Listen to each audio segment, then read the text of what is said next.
There we go.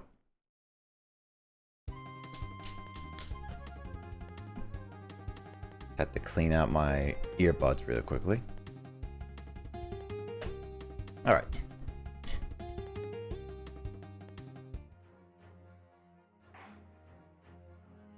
Oh, right. The sound in this game is so quiet. I hate so many games have different sound audio. I wish there was like actual standard to like how the sound audio should be, Carl. Say what now? Like all games have different sound audio, and it's just like, why can't games have a standard saying that it has to be minimally on this level audio-wise? Yep. This game is too quiet. All right, we're on to the second episode, the adventure of the unbreakable speckled band. That's what it was called earlier.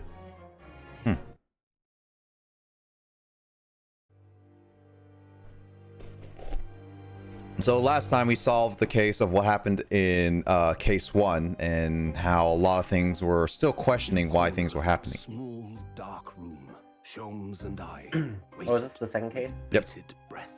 Sholmes. In time, there came from the ventilator a hiss and a soft, It is- almost growl-like sound. It is Sherlock Holmes. I mean, Sherlock Suddenly, Holmes. sprang into action, Totally different. lashing furiously with Racial his character cane do to not point in steal. the darkness. Well, Emoto should You see like it, Wilson? knows Sherlock Holmes. His tense voice Actually, this is the first time reverberated hearing this in English.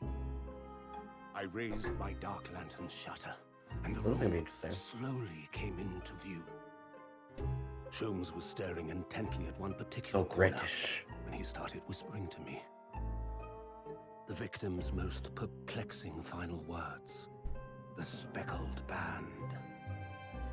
I believe this is the terrible coil to which you referred, Wilson. In front of us was an enormous adder, its fangs bared. Oh, as if this actually makes a threatening little to more sense in strike. hindsight now, doesn't it? It truly was the most terrible speckled band I had ever seen. Mm-hmm.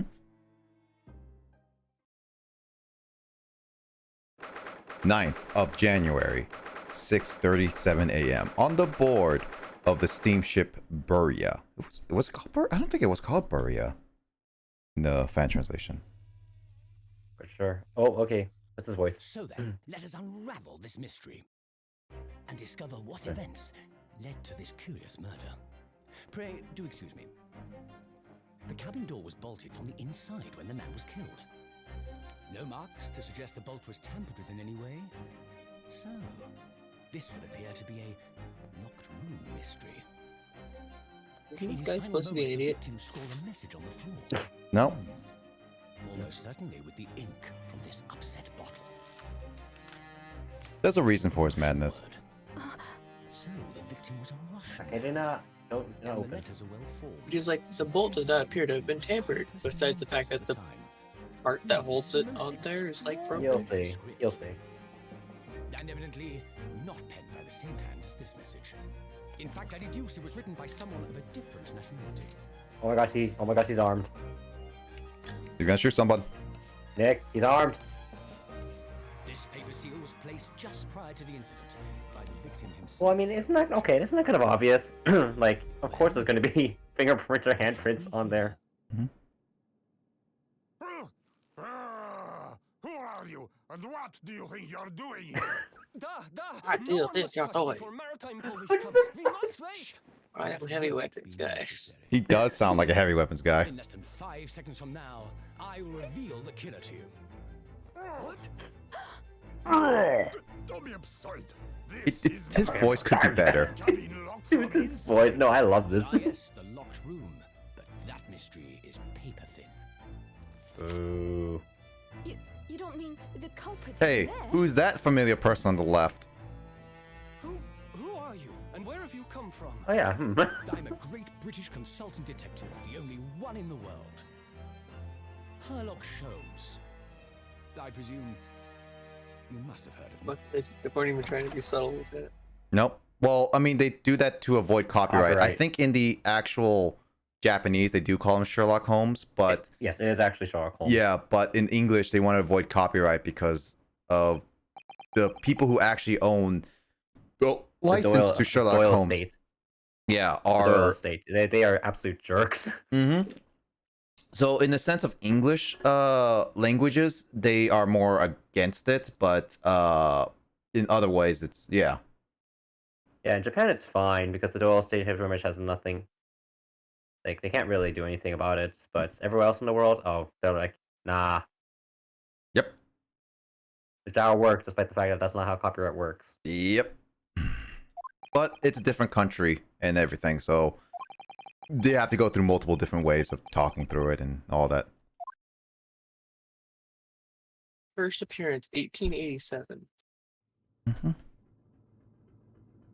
Wow, That's- 1887? Holy crap. Wait, Yeah. I can't move. Nani? What the? Why am I in handcuffs? I'm pretty sure 130 some odd years is way over the limit of public Yep. domain. It is. So It's you'll 100 wake years up minimum. now. We had to drag you out of the wardrobe. I do not believe how you could not wake up. You are a true cold-blooded man. You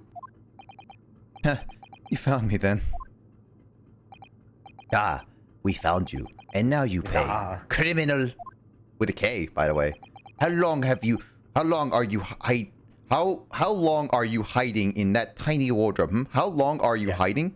Well, it's because he's Russian, so his English is broken. I know, I'm just saying that. That's bad English because it's past tense. I'm not hiding in there, schoolgirl, man. Schoolgirl, man. He's wearing like a schoolgirl outfit, okay? Well, you never know. Maybe it's his thing. Schoolgirl, man. Sorry? Just like the man who slept with the Ascavarian. Sorry, had to go with a Guardians of the Galaxy thing there.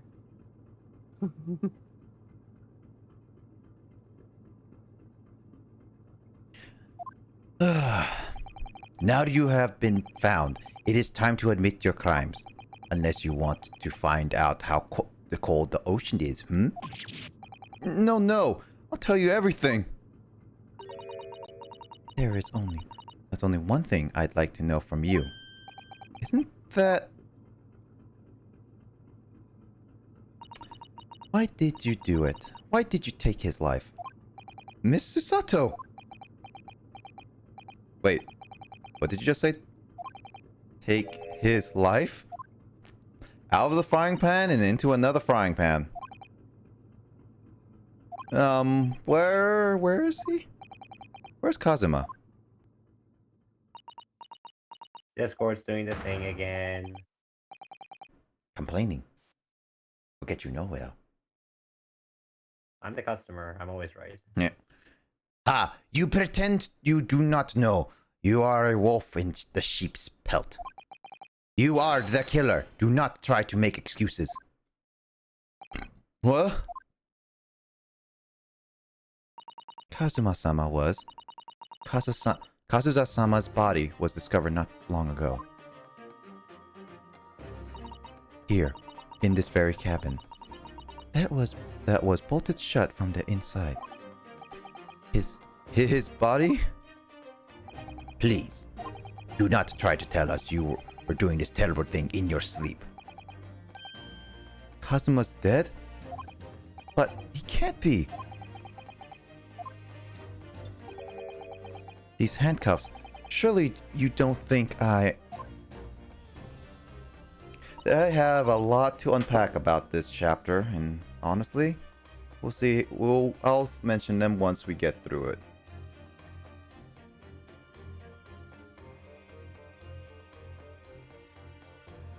I have to know. Why did you take Kazuma's life? Please, answer me. I said that the opposite way, but whatever. No. No. No. Where's the Vader no? Kazuma. It was just 2 short weeks ago.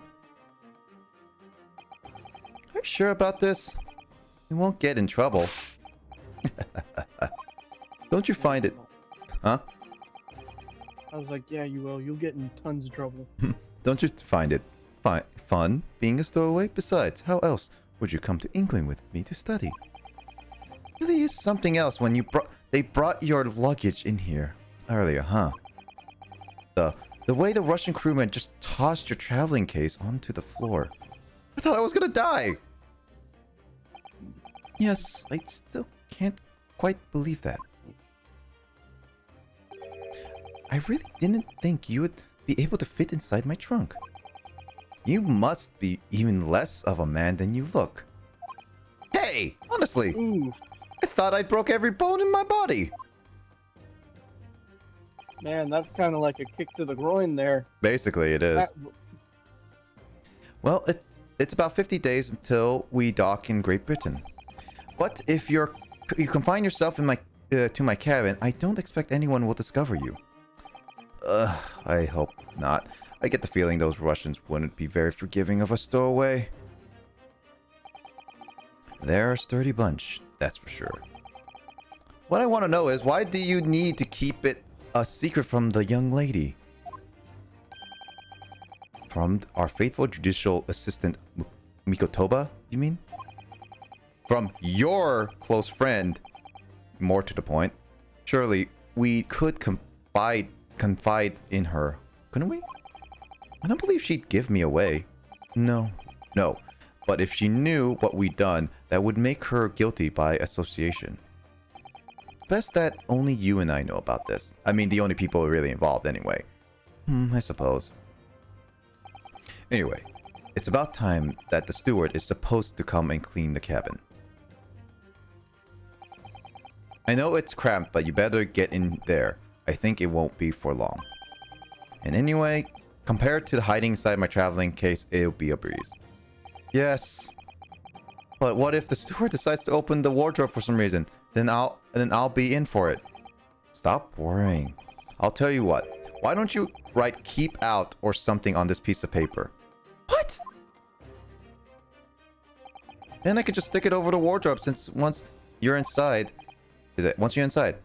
I don't know. We've only been at sea for about 15 days. How could this have happened? You know, to really think about it, if he's been cramped in all that stuff, he really would have really bad back problems by now, to be honest. But he can tough it out. Can you tough it out, though? Kind of. Maybe not for that long. I don't know about me, but I can handle some uncomfortable situations. How can this have happened? How could this happen to me? I made my mistake. We got nowhere to run. We were supposed to be going on this adventure to England together. We leave you at next port. Stay quiet until then. Don't make more trouble for yourself. Murderer. No, I'm not a murderer. You said before. You said you admit everything about your crimes. No, that's not right. I mean, yes, I did stow away on the ship, but murdering my best friend? No one else could have done it. Admit the truth.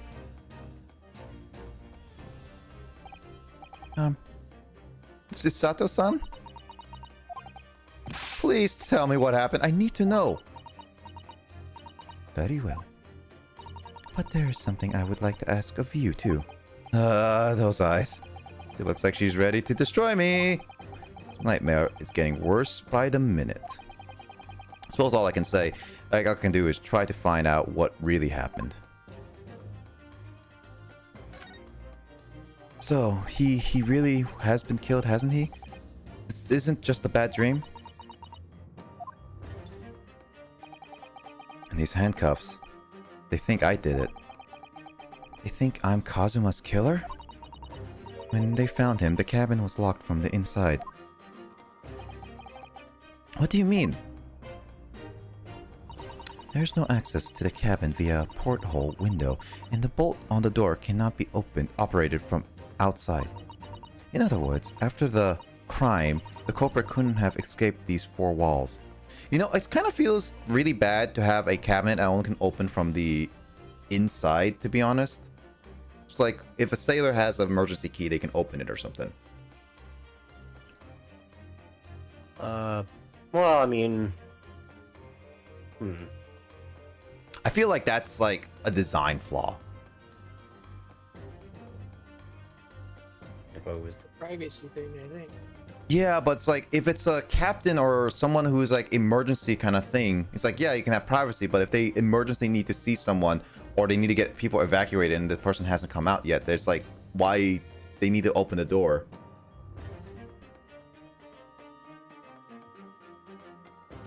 In other words, after the crime, the culprit couldn't have escaped these four walls. Yep. What? Or to put it in another way, the culprit can only have been somebody inside this cabin. Or do you have some other explanation? This is impossible. How did he die then? What happened exactly? Are you still going to deny the charge, even despite the circumstances? Please, Susato-san, you have to tell me. The cause of death is still undetermined. They don't know how he died? The ship's doctor is examining the body, but of course, he has no post-mortem analysis experience. I don't suppose we shall learn more until an expert has been consulted at our next port of call. So presumably that means there were no obvious external signs of injury then. That's true, yes. Can anyone tell me what exactly happened here in this cabin? I don't understand it. Why would anyone want to kill Kazuma? Presumably that's something you know the answer to better than anyone. Please. Whatever you say, you were here in the cabin after all. Well, yes, I was, but... He would always wake before dawn and do his training first thing in the morning. I was waiting outside his cabin as I have every day so far on this voyage, but this morning he did not come. I could sense that he wouldn't. Does that mean he was already dead when Susato arrived at his cabin door? Wonder. I knocked, but there was no reply. Then I started to become worried, so I went to find a member of the crew. The crewman forced the cabin door open, and when we managed to get inside, there was Kazuma-san. Nightmares here. Yeah, basically. Collapsed on the floor. You know, those are actual doors that are thick in terms of metal, so budging that open is really difficult. Also, hi, Lissa. So... Lissa, Bloody Nightmare. Lord of me. Bloody nightmare. I'm lurking. She be lurking tonight. Smug Imoga. She says she's lurking, but she's clearly doing something else. Oh, she just wanted to be muted tonight because she's clearly torturing somebody and killing them in the background and doesn't want all the screams to come through her microphone. Clearly.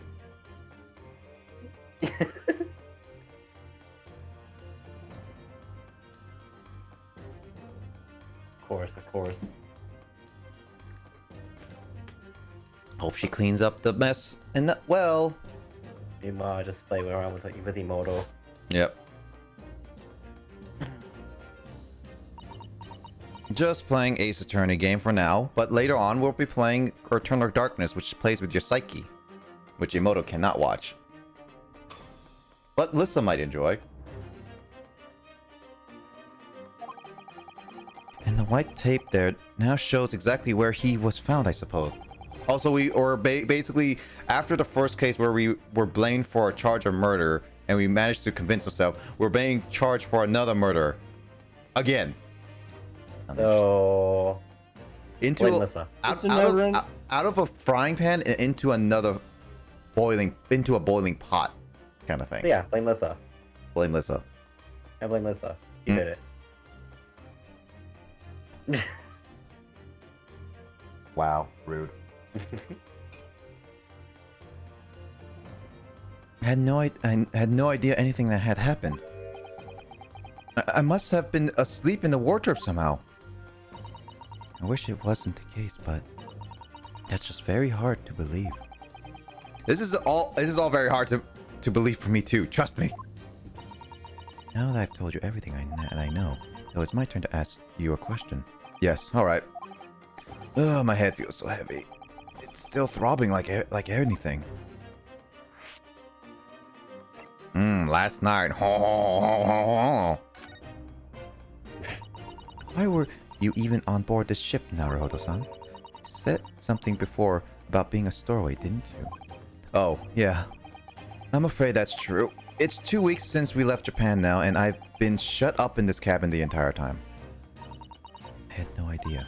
But how could you have occupied Kazuma-sama's cabin for so long without him noticing? No. That would have been impossible, obviously.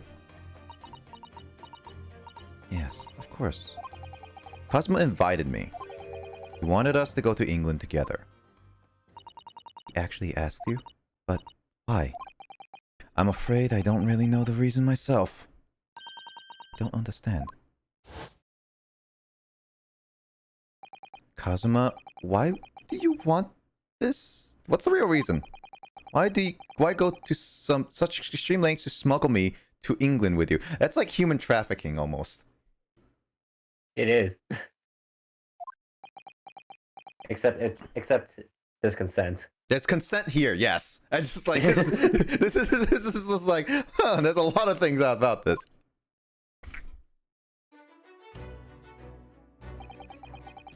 It's an idea that's been on my mind ever since the end of that incredible trial. I think I've told you then, didn't I, that you ought to become a lawyer yourself.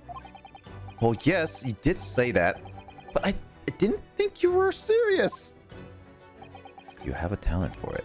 I can assure you of that. But I've never really thought about becoming a lawyer. I just wanted to be a clown in a circus.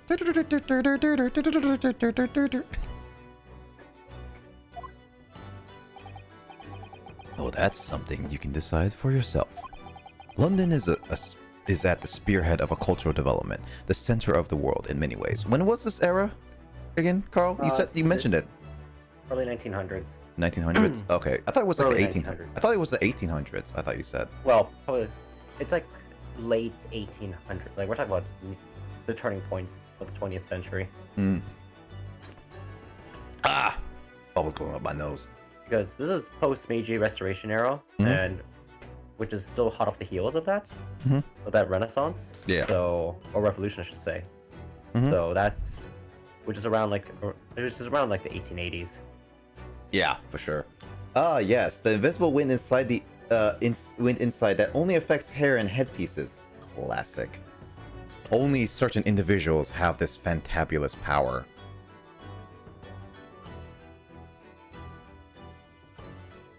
Yes. There can't be any harm in seeing such an important place with your own eyes, can there? Well, no, definitely not. Oh, come on, just take a picture on your phone. Yeah, for your 19th century phone. Yeah. But on a personal level, if you were to become a lawyer, then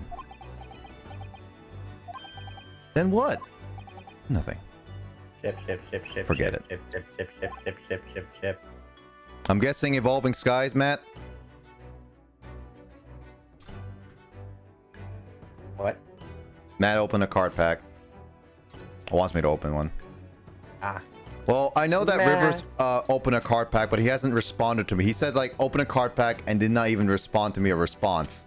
I was just like, come on, Rivers. You're just gonna say that and just let me, like, not hear an answer from you?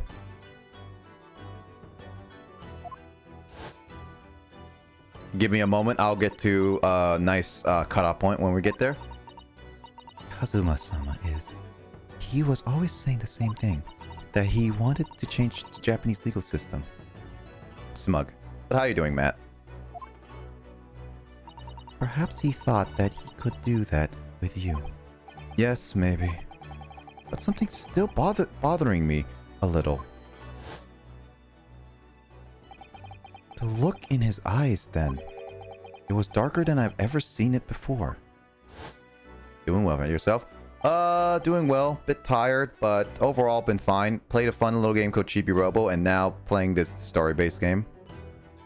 Sasata-san, I'm sorry that I kept it a secret from you by stowing away on the ship, I mean. If I know Kazuma-sama, I expect he was trying to protect me, to avoid me becoming guilty by association. That's exactly right, yes. Wow, perfect. Word perfect, in fact. Alright, cool. We're at a good switching point. Alright, well, I'll do Vivid Voltage as Rivers' thing because Rivers has not responded to me.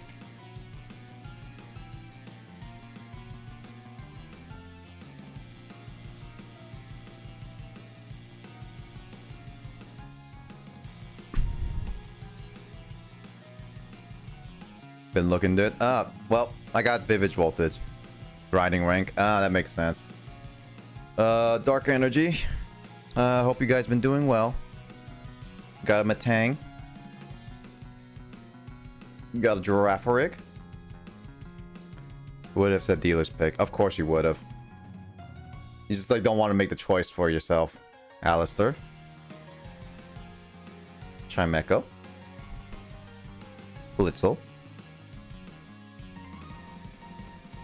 Slugma. Beldum. Milcery. Another Beldum, by the way.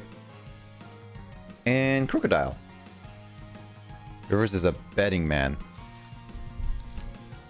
Well, so far, a lot of the choices we've gotten haven't been exactly rare and valuable like the Pikachu V we got at earlier. But it's not a chubby Pikachu, unfortunately.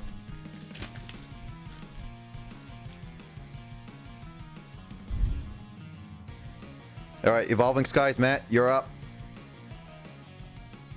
Fighting Energy. Got an Ursaring. Baimoto. Swoobat. Digging Gloves. Oh, GM's low.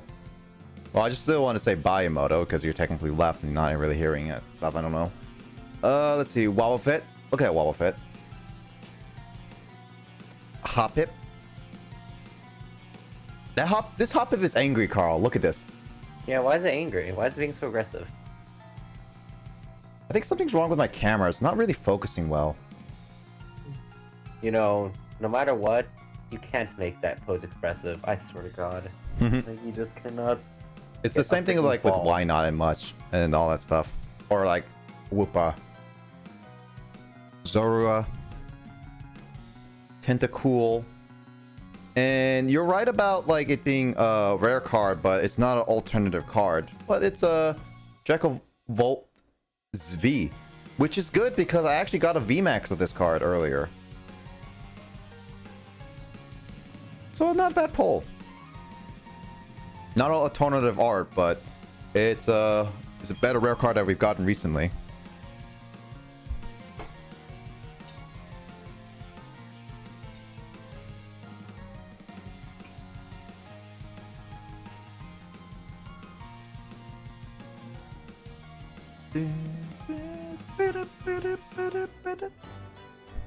All right, back to the story. What happened last?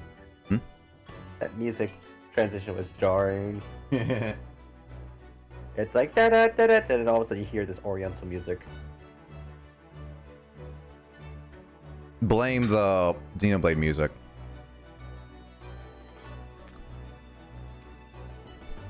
Also then. Oh man, what happened last night? If you're not the culprit, then tell me. What happened last night here in this cabin? Well, the thing is, I don't really remember. Kazuma brought me something to eat, just like he always did. And then I got myself into the wardrobe over there, just like I always did. After that, I fell asleep. Well, yeah. so deeply that you didn't even stir when Kazuma-sama was killed. Well, yes. I know it sounds unbelievable, but really, I do. Really, I do. But it's the truth. If only I'd woken up, then perhaps I wouldn't be in this predicament. For some reason, my head's still throbbing like anything. Really.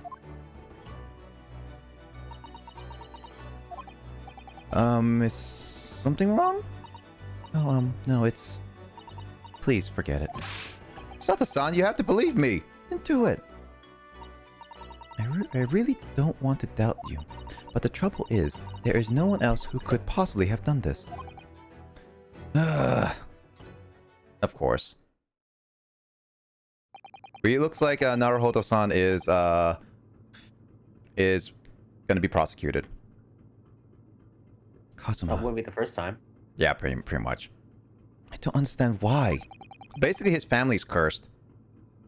Because Phoenix Wright gets prosecuted. Well, He gets prosecuted, I think. no, he doesn't get prosecuted. No, No, he does. no, he does in the third game, right? That's one. There's two in the fourth one. Apollo Justice, fourth one, or Dual Destinies? Yeah, Apollo Justice, first case. Oh, right, that one. That counts. Technically counts, yeah. Yeah, so twice. Okay. Hey, he's keeping up the family tradition. So far, Ryunosuke is getting prosecuted twice. Oh my lord. Why What's did up this... with family? Yeah. Just wait. They're Phoenix Wright's daughter or something. I don't know. Will be prosecuted. Tracy Wright? Huh? Tracy Wright? That's his daughter. Yeah, that's technically true. Yeah, I was thinking biological, but then again, yeah, she's part of the family now. Why did this have to happen? Ugh. Can't take this. Don't try to go anywhere. You're the perpetrator of this crime. You can't leave. I can't allow that to happen. I'm sorry, but Kazuma was killed right under my nose here. And I didn't do anything to stop it. Now I'm supposed to sit around, with my hands tied, while whoever did this walks free? No, I can't allow that to happen. Well, what do you propose to do then? I'm going to investigate. I'm going to find out exactly what happened here. I'm going to work out who took Kazuma's life and how and why they did it. So I'm sorry, but you're going to have to excuse me. Yeah. I think she went "Too" in the fan translation. Yeah. Also, by the way, if you look at the background, Carl, this is actually wrong in many ways. What? Okay, so she threw him towards the bookshelf, which is towards the wall of the door, okay? Okay. Look where the bookshelf is right behind her. So unless this room is identical, cut halfway, Oh, I see what you mean. they made a mistake here. And it's... Well, I mean, there's no reason they wouldn't exactly give you for only one scene though, just to render out the whole room. Probably not. Probably don't even need to. Wait, did you say she threw you? Yeah, she threw me. Yeah, What? but here's the thing. Your perspective though is technically wrong because the bookcase that she threw you towards should not be in your line of view. Yeah, and even if it was like another bookcase on the other side, well, there's also the door, which so there's in this room to them, as they said this schematically, there's only one way in and out of this room. And that's the door. Fine. And it's just like that wall does not make any sense. So basically what happened was she threw you at the wall and he bounced back and landed upside down on the back at the wall again. No, she just threw you towards a portal. Set up by aperture signs. What the? That was the Susato takedown. The Susato what? What martial art form is that? I'm going to need you to prove it. Sorry, prove it? Yes, your innocence. I need evidence. But how am I supposed to? Forgotten already what you achieved just a few weeks ago? You successfully defended yourself in the court of law. Ah, I see. Yes, he successfully defended himself with evidence that he gathered. Also, he just woke up and he hasn't gathered his evidence. So, proving himself in this regard, you literally limited him even worse. I mean, the approach that I would have taken is that, it's like, okay, I see. I defended myself in court. Therefore, I am qualified to go out and investigate on my own. Yeah, he tried doing that. He's trying to investigate. The problem is that she's not letting him investigate, and she has to prove his innocence with the limit of everything without investigating anything. So he's basically, you have to have evidence already to prove your innocence, and if he doesn't, he basically is already guilty. It's like, bleh. Thanks for the lurk, Will. I see. She's expecting me to present some conclusive evidence? I have to get Susato to believe me. Show her evidence right now and prove I'm not guilty of this awful crime.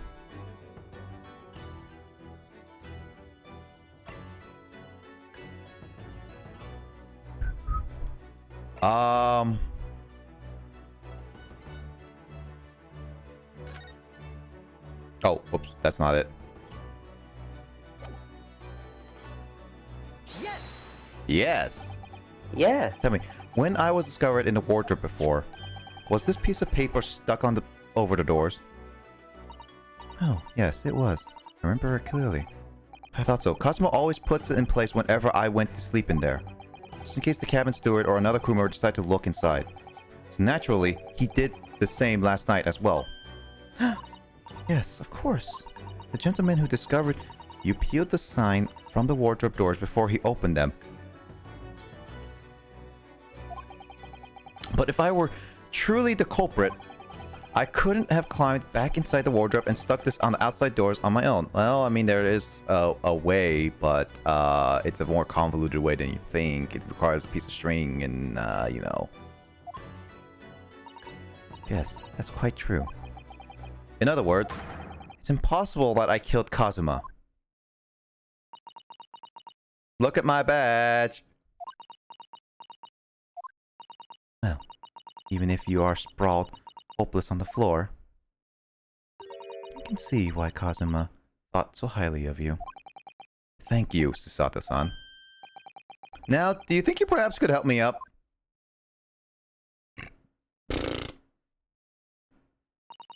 Well, in the light of that evidence, I don't see any reason why I should stop you from investigating in here, at least. Thank you. So you finally believe me? I'm sorry. No. What? I'm not sure yet. I can't rule out the possibility that you used some sort of conjuring trick to put the sign back up in position. What does he think I am? I'm a magician?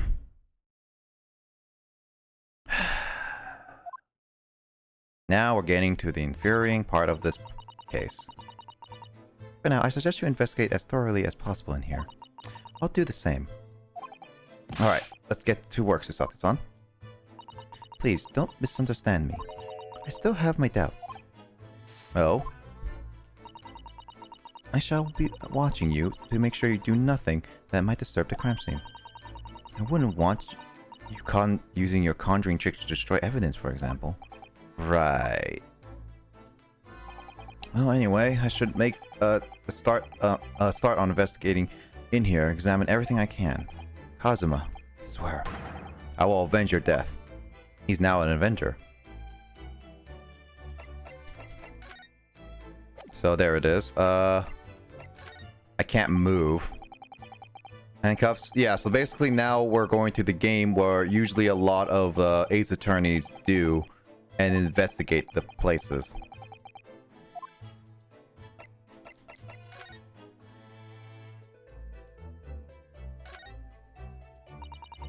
So let's see what we got.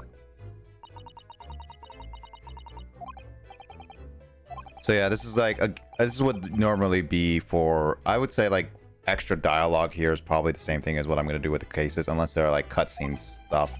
I'm probably going to let it play out, autoplay kind of thing.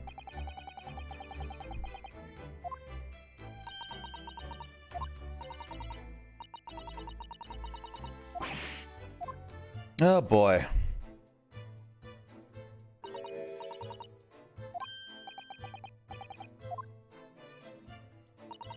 Whenever I examine things, I always find myself too focused.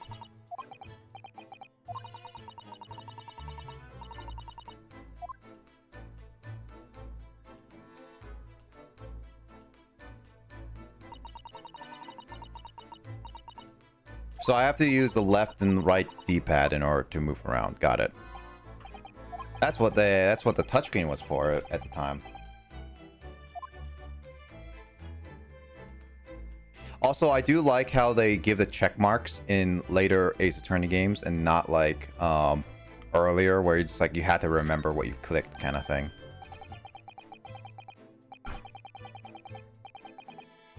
Hey Justin, no, not just. Hey Carl, what does can you teach us the word Seigi mean? What Seigi means? Oh my gosh.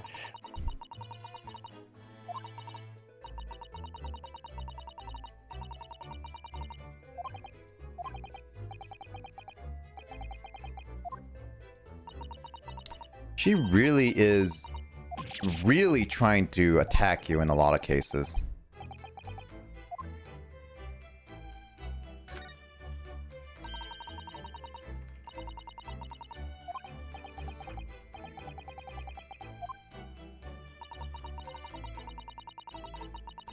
There's a lot of things that she hates you for, and honestly, Alyssa, there's a lot of reasons why this is a chapter I will say really did not make me like Susato in a lot. Heck, Emoto can agree with this, that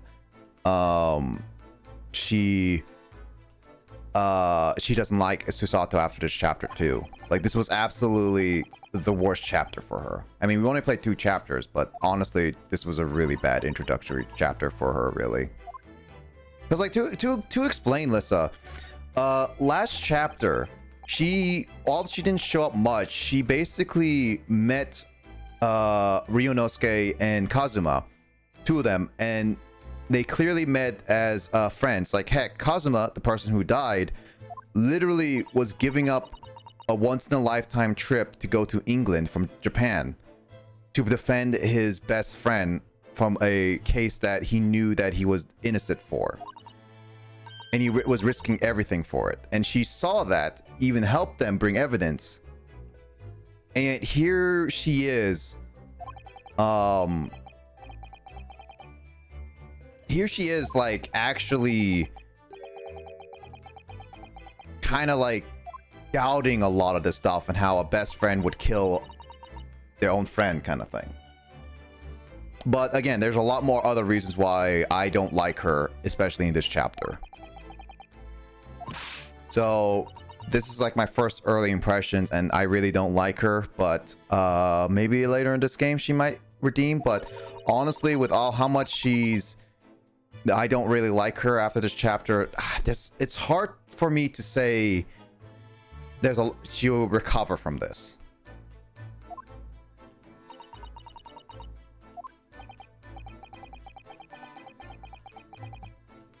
Sounds like a jealous lover.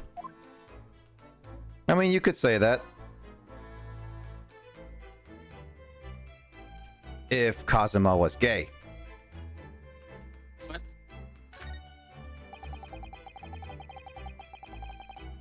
Yeah.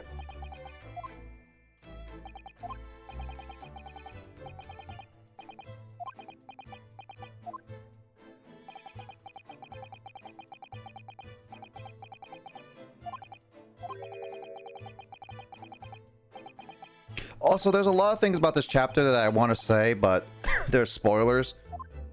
So there's another thing that I also want to say about this later.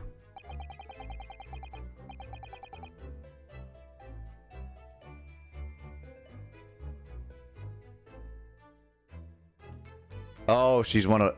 It's just like a yandere or whatever.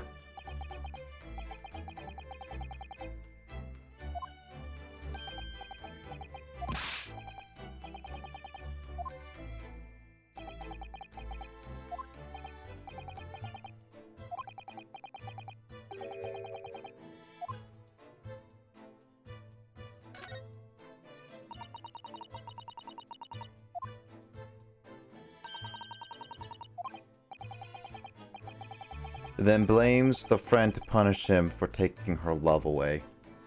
Sues them. What's that called? It's not a yandere, but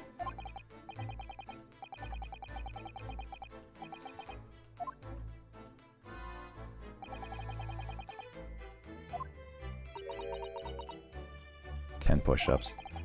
Still eating technically, so I don't know if I really can do push-ups right now.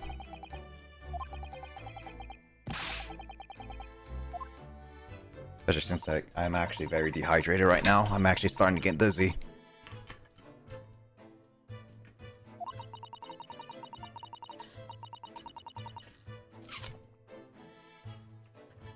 Creepy Stalker? Is it called a Creepy Stalker? When they kill their own... the person that they stalk for? I don't know if that's would be the proper term for that.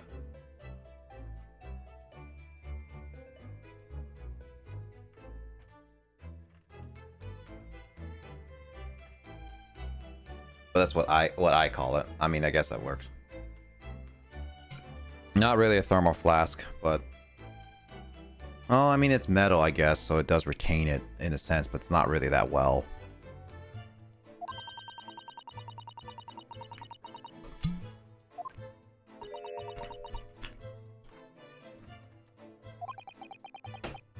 It's not from Costco, I can say that. It's like from Target or whatever.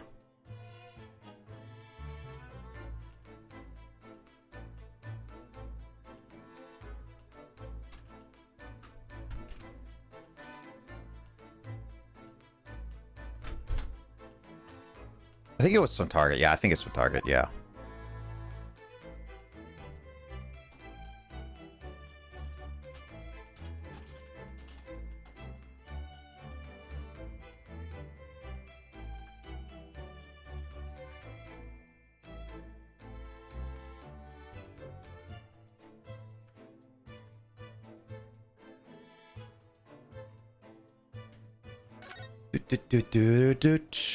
These are the rules of passage.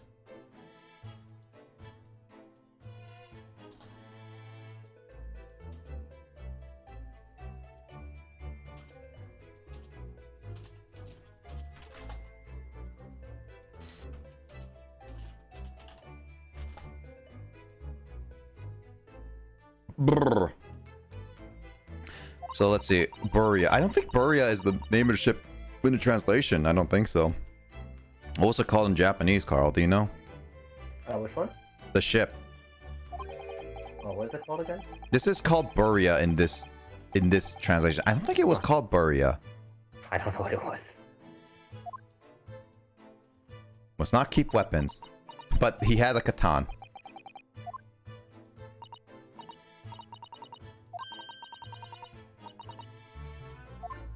I'll say he's more of a pet than a dangerous object.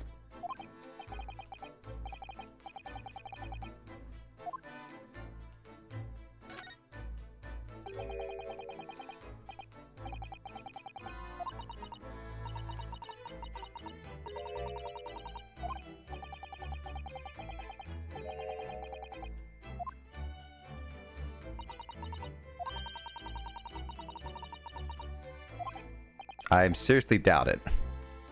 They all fell for some reason.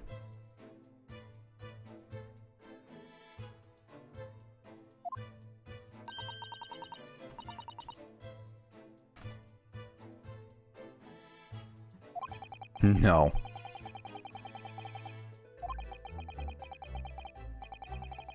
Something suspicious is going on. Sus.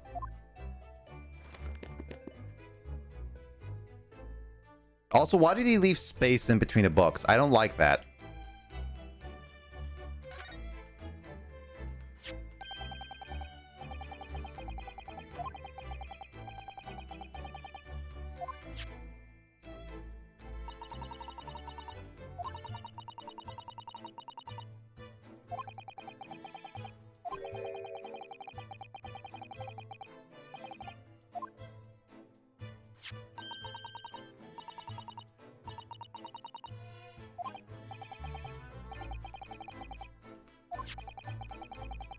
Let's see.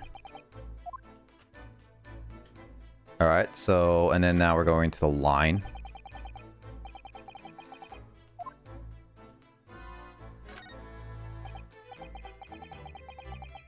Oh, so the body is the ink as well. What does it say in Russian again? I forget. It's supposed to be. If anyone can read Russian, that's like, I wonder if that's actually written properly in Russian. But probably they did look that up or ask an actual Russian person.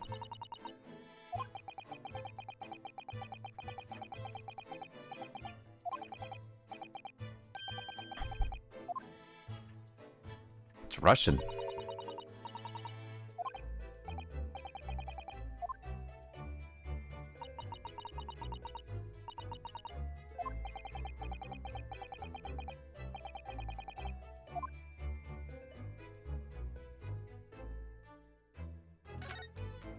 Dun dun dun dun dun dun. The traveling case is in it. Let's see. Memories. It's like the memories of you being thrown in there.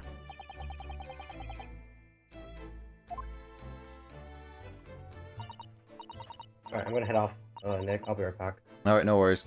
Go for it. Alright. They probably Googled it. Don't know what that Google has. Don't know. Don't you know that Google has all the answers? Yeah, they clearly use Google Translate, obviously. I keep seeing memes where people are like, "Hey, you should translate bus shoe window into Mongolian or something obscure like that," and then like you translate it and it's just like it sounds like butthole or something. Yeah, of course, because like people like to make it like inappropriate and make a like usage of like the way people say certain words, kind of thing.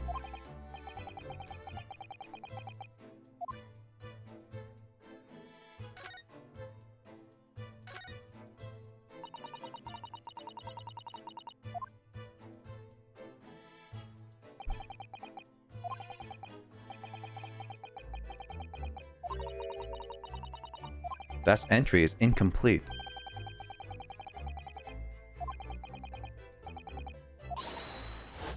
Also, why would you throw me? I'm reading.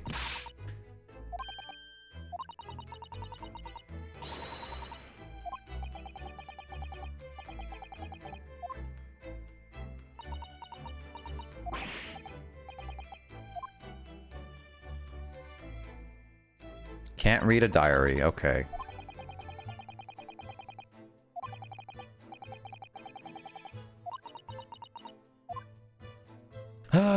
She throws me because I can't read a person's diary. Well, typical.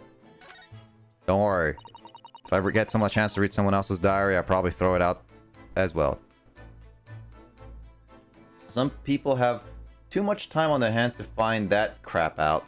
You know, yeah, a lot of people have just like bored and just make fun of that languages and stuff like that.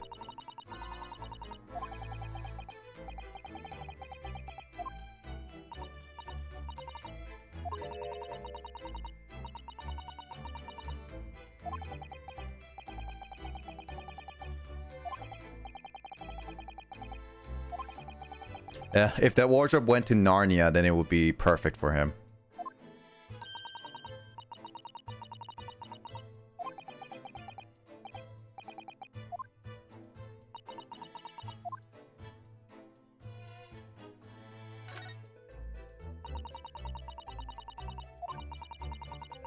Fresh out of circle at the cabin.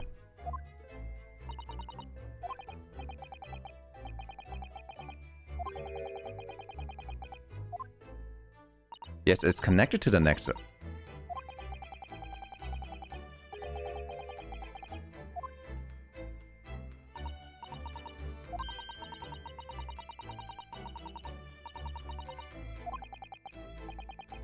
No, it doesn't really ventilate well. Who's that? Thanks, Will, for the hydrate.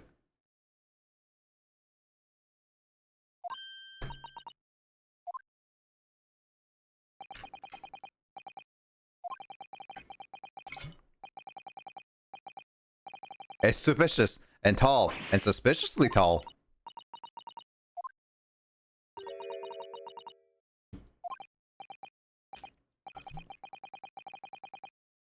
Doesn't even know who that is. So he's not a member of a crew, and there's something unusual about him. Well, in that case, simply must talk to him. Very uncontrollably excited. Just in case, press A on people. Cross as you can converse with them. Yes, I have noticed, Susato. I've been doing this. I've played these games before. I'm a veteran. I'm still examining on stuff.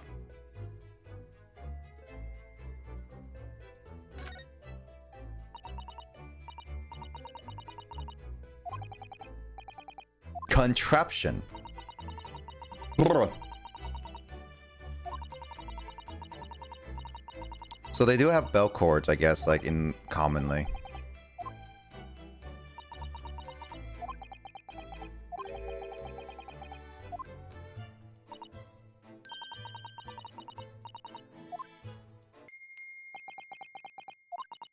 Why did you pull that again? You were just curious. Sure, it's just everyone's busy. That's all. Alright, well, time for a new cutscene. Excuse me?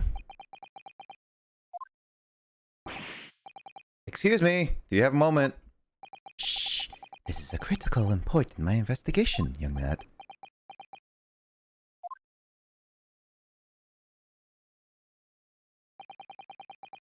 Maybe I should leave him alone. He seems a little unfriendly. Yes, perhaps that would be for the best. Greetings! I hope I haven't kept you for long. What exactly were you doing on Kazuma's desk?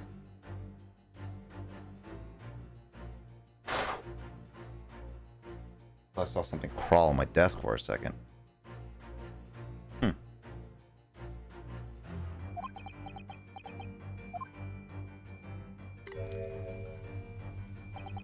Ah, I see. Fantastic. Fascinating. Sorry, what do you see? Feels like he's looking right through me. Yeah, he's looking through your clothes, by the way, buddy. Ah, yes. Everything's so clear now. How small you are. The training of this reasoning has run its course. My deductions have crystallized. You have been in Afghanistan, I perceive. Just recently returned, if I'm not mistaken. Sorry. Considering recent events. Yeah. What? And now, whilst venturing toward foreign climes, you find yourself in the most troubling predicament. Oh, well, that's true at least. But how? How deuce did I know that, perhaps? It was really a most elementary deduction, hardly worth explaining. Have you perhaps managed to deduce anything else? But of course, a great many things. There is no mystery, my dear madame. For example, you have fled to the native land of Russia, being as you are a merciless revolutionary.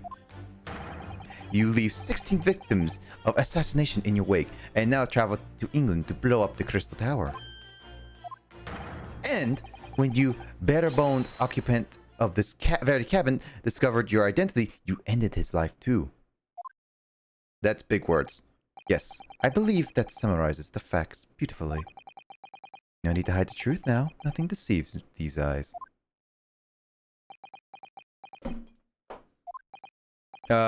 Just to be clear, you're talking about me, are you? Certainly I am. Do you see another in this cabin who fits the bill? A Russian assassin with 16 victims into his name? I don't even see one person who fits that bill. I remember Emoto being very iffy about these lines right here. I forget, what was your exact reasoning again, Emoto?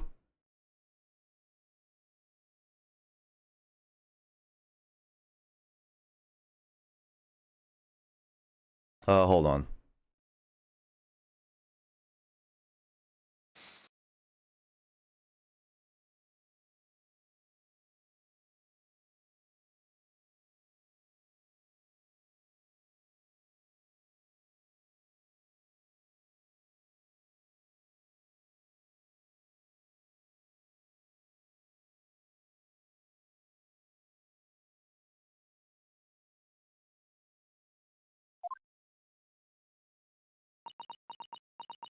Here we go. So it's true. It was you who did this to Kazuma-sama. What? And you're plotting a revolution too. What? Yeah, so this is also another reason why I absolutely dislike Susato in this chapter, and overall, honestly, right now. Shameful behavior from Naruto-san, absolutely wicked. No, listen, there's no way I... Yeah. Again, so James, to explain, basically, she believed every word that he said without really realizing a lot of things. So, another reason why we're not like this. Okay, so I understood how they had written him. Well, it's taking guard off for it. Okay, that makes sense. Well, yeah, I was like, well, as we go further on, there's a lot of reasons for the method to his madness, but we're starting to see why Susato is, again, my least favorite character in this game because of this. This is another reason why, because she blindly believed of all of his saying without, and especially since that Naruhodo doesn't really know any foreign people and doesn't seem like a person to really start a revolution or anything like that too. And it's like, this is one of those things that is just really poorly done. So it's like, she is basically a gullible idiot. She basically, this is only meant to be a comedic relief, but this is so poorly done. It's more of an annoyance to me. Like, this is really not funny. This is more of a, you're being an idiot kind of thing. Now explain yourself. Tell me everything. This is ridiculous. It's a bit odd though, because she wasn't in case 1.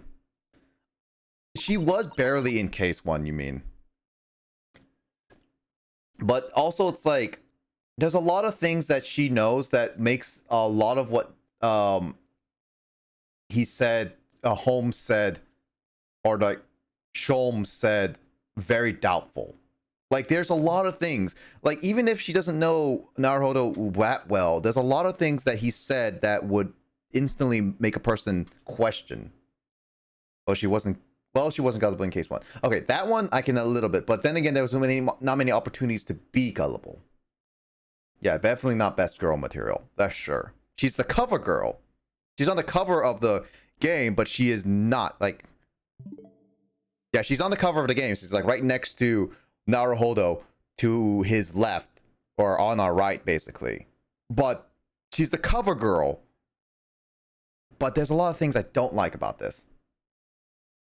We need persona for best girls. Yeah, basically. How could you do it? For pity's sake, open your eyes. I'm not a Russian revolutionary, obviously. Oh, forgive me. And as for you, what kind of deduction was that? You were just saying the first thing that came into your head. Ah, but what, was I not right? Well, whilst venturing toward foreign climes, you do find yourself in the most troubling predicament, do you not? Well, yes, maybe. Ha! There you have it, you see. Well, what do you make of that? There's a lot of things I want to explain about his whole deduction, everything as well. And it's probably one of those things that I probably have to explain. Because, like, I remember Emoto and I, at the end of our little session after chapter 2, we had a little bit discussion and I rewatched some of this stuff to explain certain things. But there's going to definitely be, I have to explain what happens after this chapter to explain what a lot of his saying is. So, yes, this is definitely a caught off guard moment. And I do agree with Emoto in this regard. It's like, it's very caught off guard. Well, to be honest, this ship is en route to England, and I'm in handcuffs at the scene of a murder. So I'm not really sure you could call it a deduction. It's more plain observation? Indeed, indubitably, and an observation, my dear boy, is the basis of all deduction. My method is founded upon the observation of trifles. You see, I announce my findings with a brassy certitude. And more often than not, I'm right. I rolled my R there, I don't know why. Ha! I don't think you've introduced yourself. Ah, my apologies. How remiss of me. Man, why do people use big words? Please, stop using big words. I don't know what all these words mean immediately. What the heck does remiss mean? Or whatever word he said, like knotted or whatever. I am none other than the greatest detective of the century, known to men and women the world over. The intimidable Sherlock Sholmes. Sherlock Sholmes. Yes, it's supposed to be Sherlock Holmes, but again, as Carl and I mentioned before, it's only because of copyright problem, potentially. So it's really you, the actual Sherlock Sholmes. The very same. The inimitable actual Sherlock Sholmes. Do you know this man, Susato-san? The most famous detective in the world? Naruto-san. Of course I do. There's nobody who hasn't heard of him. I haven't heard of him. What planet have I been living on then? We must ask him what he's deduced. He will have worked out the entire case already, I'm sure. Really? Why do I feel uneasy about this?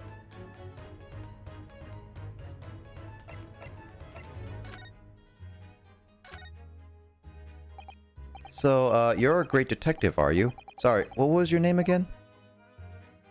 Indeed, I am none other than the one and only Sherlock Sholmes. Oh, I see. You're German. Sherlock, was it? I don't know how Janine would feel about this.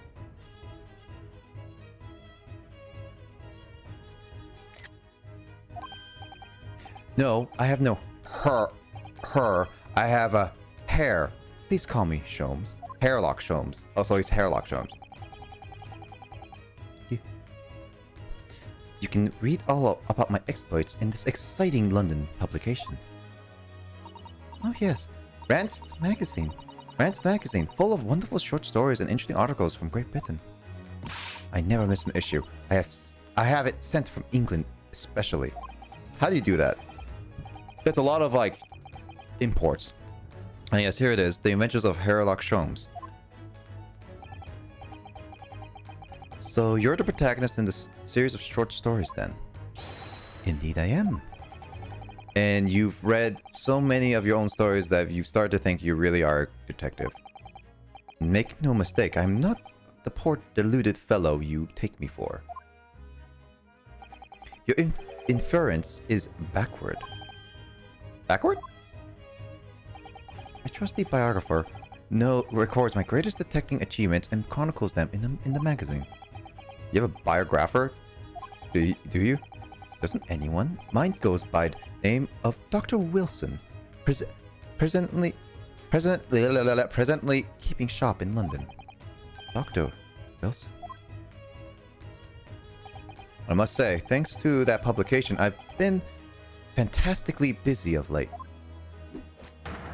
Why, this very moment I am returning from Asia, having solving the mystery of the cursed royal crown. Really? Can't work out whether I should take this man seriously or not. Deduction, you see, is to me a science. Logical reasoning in its purest form. A science? Really? The astute observer notices even the most subtle of reaction in his subjects. A furtive glance, a twitch of a muscle, a slight inclination of the posture. Fingernails, arm sleeves, furrows in the skin. All these things are data. Right. And the trained logician makes deductions from this data in the blink of the eye. The ultimate conclusion is, without fail, the truth. As I demonstrated only a few short moments ago. How can he look at me in the eye and claim that? So you see, I have turned both the observation and for deduction and fame. That is what makes me the one and only Herlock Sholmes. Kazuma's death?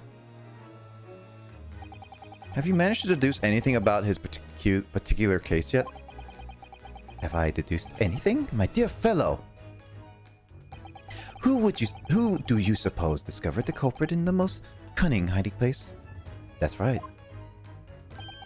It was none other than the great detective before you now. Mr. Herlock Sholmes. Oh, I see. In other words,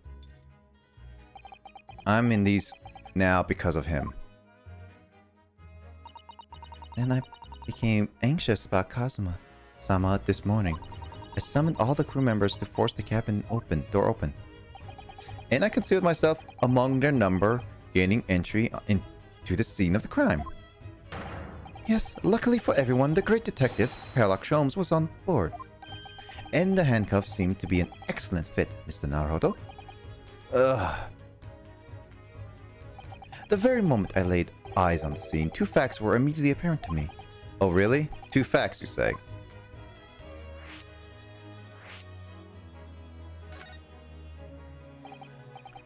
Mr. Sholmes, please tell us, please. What two facts were apparent to you when you came into this cabin this morning? Yeah. Ah, yes. But first, let us be precise. The two facts in question were immediately apparent to me. Yes, I understand. But what were they? Allow me to elucidate. The two facts that I deduced were a mere momentary glance at the scene of the crime were as follows. Number one, the cabin was locked from within, rendering the escape of the culprit out of the question. And number two, the victim was Russian and killed following a dispute with an acquaintance. Hold on, Mr. Sholmes. What made you think the victim was Russian? Observe the dying message left by the victim on the floor. I don't know how to read Russian. I'm just gonna say like tap, ape, oh. I don't know. I'm just gonna read it like that. That is Russian word for wardrobe. Do you really think Kazuma-sama could have left a dying message in Russian? In their final moments, many find their native tongue filling their head for this young man, Russian. Kazuma was Russian, was he? Initially, I considered... Strange name for a Russian. Yeah, it is. I considered Garderobe may be the name of a killer, a certain Robert Guard, perhaps. But in the interest of thoroughness, I decided it would be wrong not to look inside the wardrobe there, at least. Where you found Mr. Naruto-san sleeping soundly. Quite so. I found you, the renowned Russian revolutionary killer. Why is it that I'm Russian too? I observed that you were wearing the same attire as the victim. In other words, you were acquainted. And if my memory serves, that outfit is the traditional dress of the Russian people. School uniforms are traditional dress of the Russian people? I had no idea. God dang it. Again, this is not the brightest. No, this is exactly why I'm not the biggest fan of her, because she's very... It sounds bad, I'm saying not smart, but I'm really just gonna stick with it. She's really not that smart in this regard. Like, seriously, she is not that smart. Our school uniforms are the traditional dress of the Russians. Yes. Yes, they are. Gullible idiot, yeah. Now, Alyssa, you're seeing why I really don't like Susato. I mean, this is the chapter that really just exploits her gullibleness a little bit too much.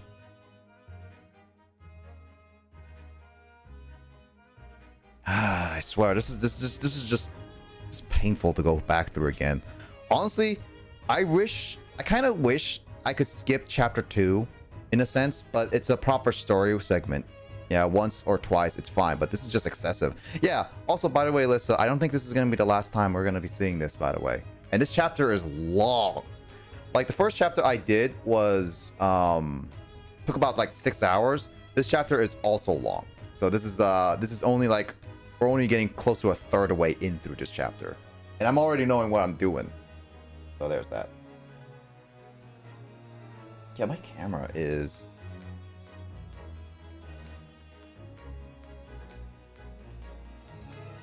Yeah, why is my camera so darn bright or whatever? Hey, Lith, what's up? I'm going through this chapter 2, which I already don't like because of Susato. Which I remember you saying about Susato, so there's that. And I had no idea a detective could get something so wrong. I took a photograph of the victim in the message that I might analyze it for possible hidden details. I think Emoto also would have to help explain a lot of this, like talk with like with Holmes, or like in a sense Sherlock Holmes, because like she knows Sherlock Holmes more than any of us, I believe. And so it's probably she's gonna have to talk about like the talking and personality after chapter 2 is done, because I would like to hear more about it. Also, your thoughts about it. This was taken immediately after the young man was discovered, before the body was removed. As Cosmo had already been taken away when I woke up. This is the first time I've actually seen him act like this.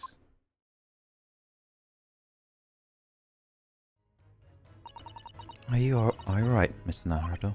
Oh, yes. Thank you.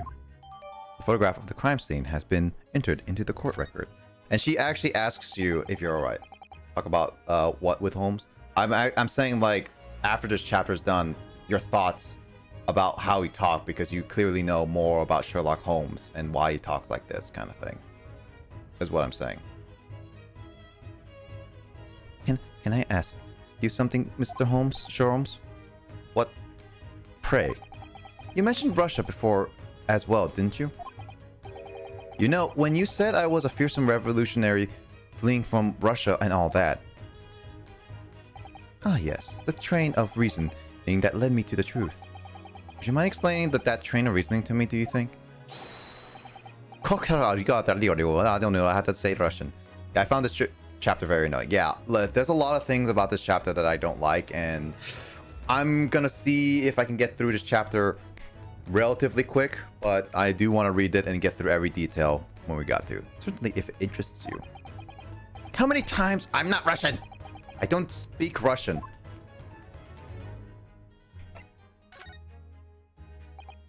Can we talk about your deduction before? The things that you conclude about me, I mean. Now, the famously accurate, troubling predicament you find yourself in. Actually, it was the other details that I was more hoping to discuss. You know, the merciless Russian revolutionary, and the assassin of 16 part? Ah, yes, the more sordid details. It was a fairly commonplace deduction. Here, we have this morning's newspaper. The headline reads, Duh! Revolutionary villain Bolshevik flees Russia via Shanghai. This vessel made a port at Shanghai yesterday, and last night, the young Russian was murdered. Since when was Cosmo Russian? Sounds like Mr. Holmes has concluded he was Russian because of what Sama wrote on the floor. It was a simple act of reasoning to realize the culprit of this crime was the same merciless revolutionary. One who would kill the very man who helped him to escape after his true identity was discovered. Yes, you, villain Bolshevik. No! How could that be? How could it be me? I look nothing like this man. Just look at my face.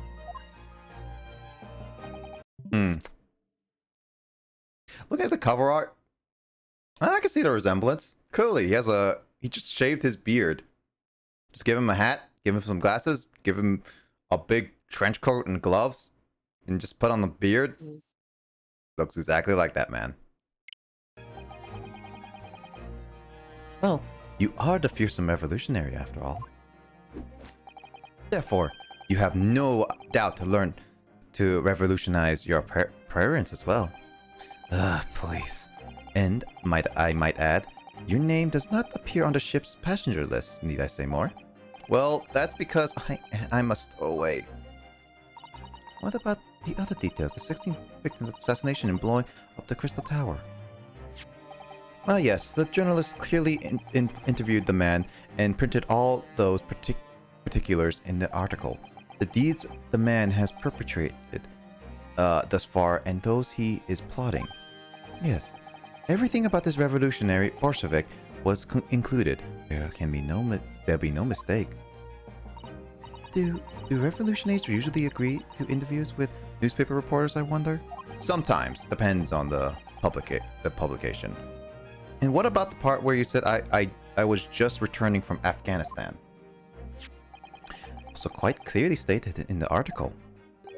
Bolshevik is recently returned after a period of subversive activities in a war-torn region of Afghanistan. Where even is it anyway? Isn't Afghanistan near like... isn't it like in between Egypt and India? Or am I wrong about that?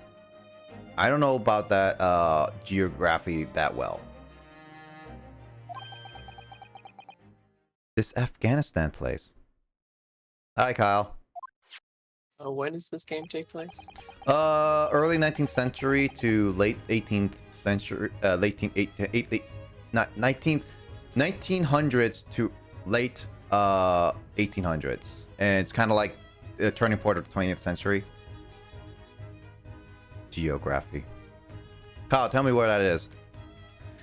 Here, take the paper for yourself. It is a little memento of this great deduction. Thank you. Afghanistan is the crossroads of Central and South Asia. Okay, Middle East. Got it. I don't remember my geography that well. That is correct. Lith knows well. Lith knows better than me, because I don't study geography. Geology, geography, geology, or whatever I want. What is that? Geology, geometry, geography. They all start with J's. Reference to the Fairy Odd Parents. I've absorbed all of it that is of interest to me within its pages, but I see no rubbish bin nearby. The article about the revolutionary has been entered into the court record. And you may find the article on the back page of interest as well. On the back? Cast your eye over it sometime if the interest takes you through. You may need someone to interpret, though you mean it's all written in Russian. Couldn't hope to read it. I suppose it wouldn't hurt just to glance at the article. Maybe might be a picture or two. Well, he mentioned that, so why not? Let's take a look at it. It's the back article, huh? This is interesting. Have you found something relevant, Naruhodo-san? Well, no, I mean, it looks like it might be interesting. I can't read a single word, I'm afraid. No, nor can I, but look at this picture. Perhaps it's about a beautiful young Russian princess, do you think? She is very pretty, isn't she? I suppose you enjoy articles like this, do you? Wow, I don't know. Can't make any sense of it. Ah, I'm glad you've noticed this article. All I will say is school wanted me to study terrorism for history class. Ah, okay. Interesting topic. Allow me to give you a short summary of its contents. Oh, thank you. Pops up everywhere. It's this Mr. Sholmes. It's the disappearance of a young lady last night. Renowned prima ballerina of Novotich Ballet disappears from Shanghai. During a performance in Shanghai, the famous dancer was reported missing. She is, of course, the talented young Nikolina Pavlova. Why are Russian names so hard to remember? Why were Japanese names so hard to remember? Take that. It would appear that a woman was in costume when she was found to be missing from her dressing room, wearing the diamond tiara you see pictured, which is worth some 20,000 rubles. Oh, how much is 20,000 rubles? I have no idea, but I'm quite sure. It must be unbelievable sum of money. Sato's eyes are shining like diamonds themselves. Why are the names in general hard to remember? Yeah, no, why names are in general hard? Why does everyone have to have the same name except Lissa? Lissa is like the most unique name in this call. I mean, there's Emoto, but I don't want to say her name. I mean, it's either like we have a lot of people that have are Mike or Michael. We have a lot of people named James. We have a lot of named people Nicholas and Nick. There's like Carl's. We got Kyle's. We got a lot of other people like Matt's. And it's like the Wills. This is like, come on. We got a lot of people with this common names in English. The tiara is the property of the Novovich Ballet. It would seem the director is beside herself with worry. Yes, I'm not surprised. The company is most anxious to recover both Miss Pavlova and the valuable tiara. Their requested international assistance at all ports with sailings to Great Britain. Could this be another case of the Russian fleeing his or her country? It does seem to be a Russian thing to do. Not even going to dignify with that with a response, Naruhodo. That's such a poor way to word it, Naruhodo. Before we started talking, you were examining Kazuma's desk, weren't you? Kazuma? Ah, yes, the victim. Did you notice anything useful, anything at all? Observe for a moment the desktop of the victim. Ah, we're going to his computer. We see that the victim was engaging in penning some text. London diary. Kazuma was keeping notes of the trip. But I don't think you should read his private writing. It could upset people. Tragic. And something you ought to perhaps elucidate before the act of reading. You mean you read it already? My business to know what other people do not. Yes, believe it or not, I know of a smattering of Japanese. Well, oh, I see. We're about to know what Susato takedown is. And Kazuma, oh, the victim, yeah. Also, Lissa, by the way. This is another reason, again, why I don't like Susato. Another reason. This is the little text. Susato-san, aren't you gonna throw him the detective with one of your trademark takedowns? I'm sorry, Naruto-san. What on earth do you mean? Life is so unfair. Basically, she's picking favoritism right here. And she literally threw Ryunosuke, who is already his best friend, Kazuma's best friend, which gives probably more permission than a lot of people to read his own diary and stuff. And yet she accepts Sholmes to read his diary and just doesn't even bat an eye about it. And this is like, why did you make it her such an annoyance at this point? Anyway, to return to the matter at hand, namely this diary belonged to the victim. It would appear the final sentence is complete. Welcome back, Carl. That sound alert's still broken, by the way. Yeah, I get it. Yeah, Lith, I'm sorry, but I am pretty annoyed by Susato in this chapter, so I'll probably be complaining a lot, is just what I'm just gonna say. It would appear that the final sentence is incomplete, as if the author were cut short. Tell me, what is the nature of the writing? Pray be precise as to the details. Oh, but I thought you knew Japanese. A smattering, dear boy, a smattering. Sayonara, bonsai, mikado, nado nado. Trust you're suitably impressed. Carl, what do those four things say? I mean, sayonara is goodbye, but Bonsai is like Geronimo kind of thing, and Mikado and Nado Nado. I don't know. Remember, is it Nado Nado? It's like I see, or like Mikado. I don't even know what Mikado is. James, What? do you know what Mikado is? Mikado? Yeah, what the heck is Mikado? Carl, can you possibly look at this moment and try to translate it? Because I have no idea what this is. Sayonara, goodbye.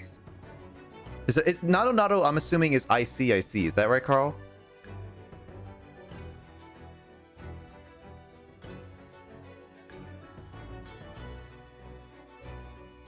No. What does Nado Nado mean?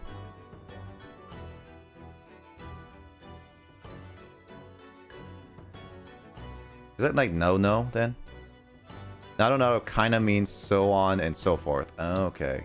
Apparently there's a snack called Mikado. I guess that might be it. I don't know. Villainous vigilante in a comic superhero series. Mikado means emperor. Okay. You know what? That would make more sense. I trust you're suitably impressed. Huh.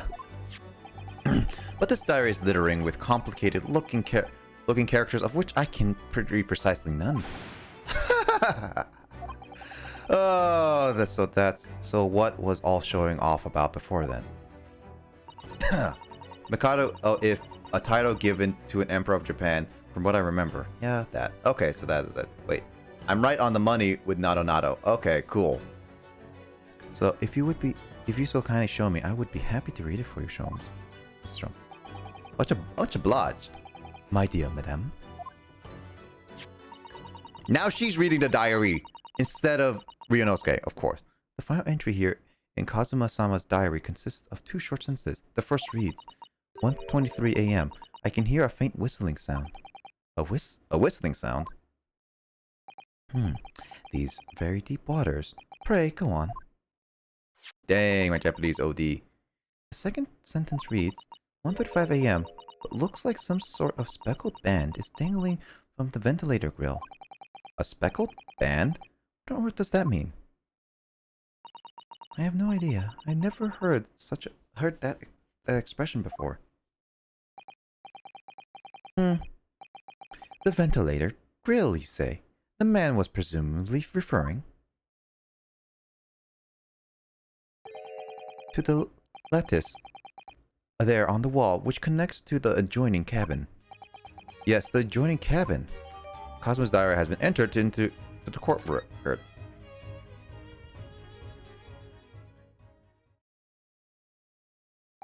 So, I believe I've given you enough to consider for the time being, at least.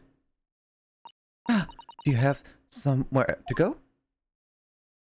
As it happens, the victim's writings in his diary have piqued my interest. The matter warrants further investigation, I believe. And if I'm Banzai, I'm still too long. The seasickness takes hold. Oh, I suppose. You're thinking of investigating the cabin next door, which the ventilator connects to? Banzai! Great detectives are a curious breed. Our minds rebel at stagnation. We crave mental exhilaration. No, exaltation. So yes, I intend to investigate. Hence the truth will become clear so soon enough. Do you think perhaps we could go with you? No. That would be somewhat complicated. What? But why? A simple glance at your wrist should reveal the answer. Oh, please. After all, you're the prime suspect in this matter. No? There's no point trying to turn it into a question. You're the one who decided I was a culprit in the first place. Ever do you mean? I have no recollection of naming you as the culprit at any point. You must be joking! You just said it only a moment ago! Dear me, you are clearly misguided. I would have no cause to say such a thing. Well, actually, Mr. Sholmes, I did hear you say that too. You're quite sure? Well, that's very strange. I wouldn't have said you had the face of a criminal, you know. Not really. So what? You were looking at my knees before? Some great detective you are. That's 2 below the waist. Oh, anyway, that was then, and this is now. What do you mean? What I mean, sir, is this. If you are the culprit, then you must play the part the more convincingly. Roll over and accept your fate. Now he's just being plain rude. And off he goes, having just laughed in my face. Sense of humor has twisted as his name. Naruto-san, what are you just standing here for? You must go investigate the cabin next door as well. Aren't you forgetting something? What about these? There's no way I can... Yeah! God dang it. Stop throwing me. Kazuma spent Daimon struggling to leave us a clue. You're willing to give up? You're just going to roll over and accept your fate? If you gave me any choice in rolling over part. Didn't have to do that, you know.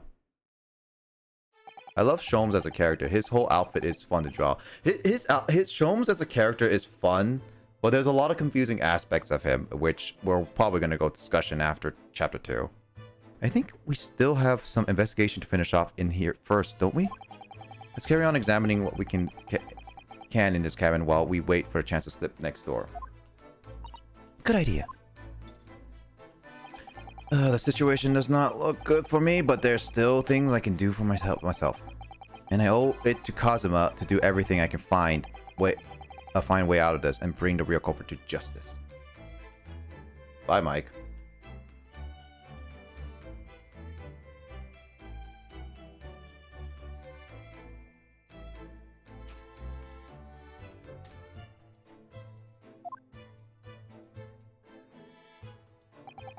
Is something wrong, Naruto-san?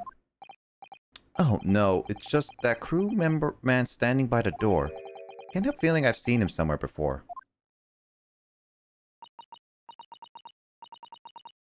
Okay, no worries. Yes, you're right. He does look familiar. Excuse me, sir. Yeah. Yes? What can I do for you? I know this is not the fitting voice, but I gave him the snake voice before. Yeah. I recognize that face, but it can't be. It is!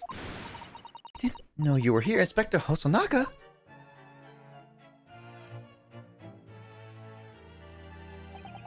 Well, hello again. What are you doing here? Kept you waiting, huh? I think that should... Yeah, I think that should be my line. I was so stunned when I saw you. My heart stopped. Nearly stopped, I hope. No. No.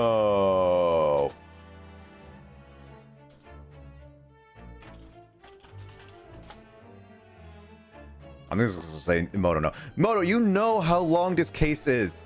I'm trying to get to the part where it says to be continued, and I think we're very close to that. That's why I'm just like, probably gonna be like another 20 minutes at most. Nearly stopped, I hope. I received some special orders to go undercover as a member of the crew and board the ship. Yeah, if I try to finish up chapter 2, I'll be going until like 4 a.m. because this case is long. Ken? You certainly seem to know. Enjoy undercover work, Inspector. Finish it. No, Carl, I ain't finishing it. Screw you. Then the home thought will... Yeah, that's what I was gonna say. Emoto is like when chapter 2 ends, but chapter 2 is not gonna end for like a couple sessions. That's why I was like, you know how long this chapter is. This is a long chapter, and I'm not even out of this room yet, which is gonna be pretty obvious at some point that I'm gonna be coming out of this room. But if I'm not out of this room, it's gonna take a while. If there's anything I can do to help you, please ask. Never expected to see this man on board. But perhaps his presence can help me out of this hopeless situation. So what are your special orders this time, Inspector? Yes, and why are you dressed as a member of the crew?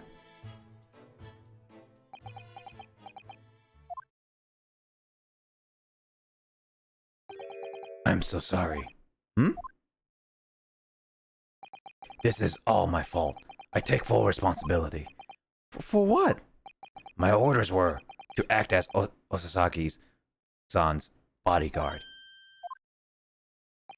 It was the Minister of Justice, Jikoku, who pushed for this overseas study tour to go ahead. And he entrusted me with ensuring of Osasaki-san reaching the Great Britain without being assassinated. Assassinated? How could that even been a possibility? I'm not sure, but these are complicated times. There are tensions between the world's greatest powers. Isn't America really great right now? Well, actually, no. Technically, this is before... Well, no. It's still pretty good big in power, but not as big.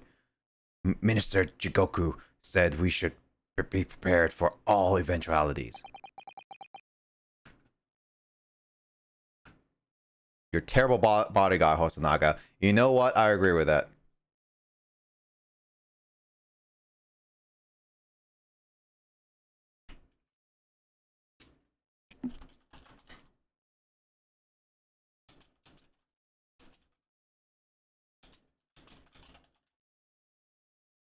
Zero out of 10, never hire again. I mean, he's pretty cursed.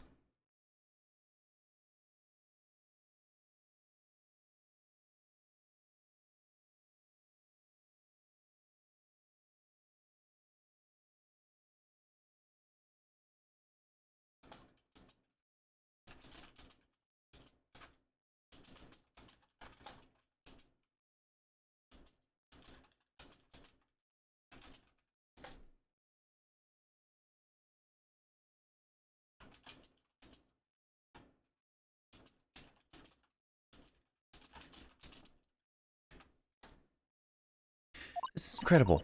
I don't believe it. Kazuma-san was assassinated?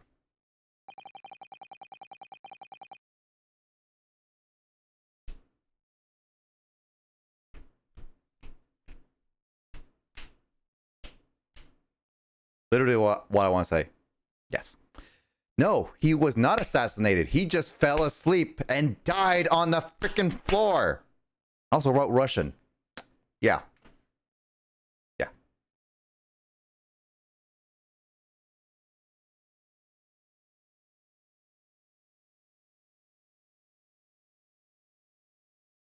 No way, he died?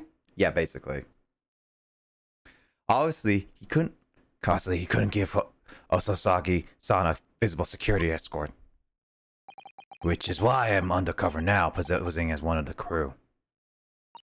I see. And I didn't take my eyes off him the entire time we've been on board, from morning till night, every day. But I've never imagined it would happen here, inside his own cabin, not here in the first-class deck. Thanks, James, for the hydrate. Definitely gonna go to the bathroom after this whole situation.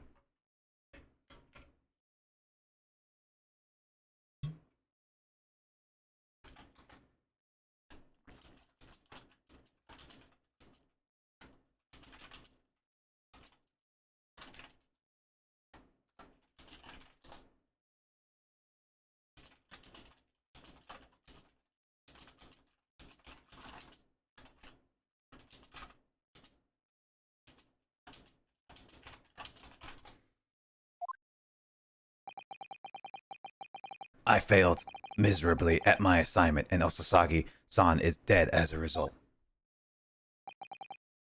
I'm a disgrace. All I can do is humbly apologize. Inspector. So if there's anything I can do to help now, just say the word. We're doing what we can to investigate Kazuma's death ourselves. I thought you might be. You didn't do it, did you? You're not the killer? Of course not! We'd really like to investigate the cabin next door. Yes. So we need to be allowed. We know that's not safe. We need to be allowed out of this cabin. I'm sorry. What? You've been deemed a risk to the ship's safety. If you moved, even touched the handle of the cabin door. That stormy-looking seaman there would surely snap your neck in two. I suppose I'm not just a story now. They think I'm a murderer as well.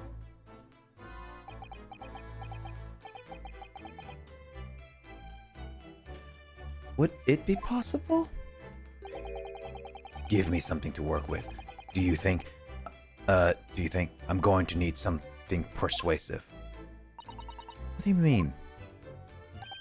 If I had a solid reason why the next door cabin should be investigated, for example, I'd do everything I could to persuade the captain to allow it. Really, I'd lay my life on the line if I had to. But I don't see how... There may be a way. What? Really? Think of how you tried to persuade me of your innocence, Naruto-san, by presenting me a piece of evidence that you already had in your possession. Evidence? It's just the same as when you are in court. You must have done it many times during your trial. Simply select present panel and choose some evidence. Inspector Hosonak could use it. Still, Ryunosuke, you've done this before. You should get well with it. It's the evidence that would give us a viable reason to investigate the next door cabin, is it? Alright, yes. I think I know what we can use. Let's see if I can present the detective with evidence he needs to persuade the captain. Present. Dun, dun, dun, dun, dun, dun, dun, dun, dun. Oh, I have to go to the present button. Right, it's not A. God dang it. What's that? It's Kazuma's diary. Just before he died, Kazuma-sama wrote something rather strange in his diary. Strange? In what way? That's not the diary. She's reading a blue book and he had a red book. God dang it. And also the book is still on the desk right there. It says inconsistencies.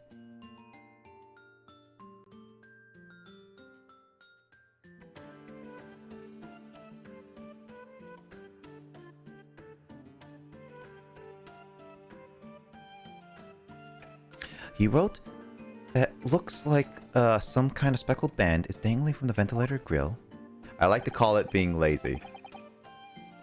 I would like to call it being lazy, but it's also like this game, think about it, was originally on... Well, this was originally on the 3DS, and that must have been like a whole model, so it's not a separation model. Like the whole desk is a one whole model. So then they'll have to re-edit it to make it... It is a bit more laziness, but... And they'll have to add a little bit more assets, but it's like, whatever. But at the same time, yeah, it's like it helps simplify a lot of things, and this is what they've done with all the Phoenix Wright franchise anyway, with a lot of the same models and stuff like that, just generalizing it. So, Speckled band, that is strange. Yes, we're still trying to work out what he meant by that, but what I'd like to know is... Don't tell me. The ventilator, is it? You're very astute, Inspector. That ventilator clearly joins the next door cabin. That's right. If we could investigate in there, we might be able to work out the speckled band was. She gave me sunglasses, nice. Alright then. I cannot leave this cabin at the moment. I'm stuck here until we arrive at the next port. Captain has given me strict orders to guard the scene of the crime, you see. I'll have to entrust the investigation to you. Really? You willing to do that? Yes.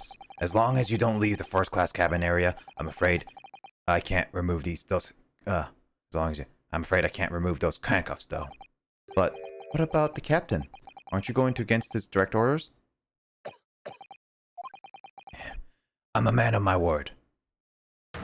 And I promise that I'll lay my life on the line if that's what it takes to convince the captain. After all, I failed to keep Osaki safe.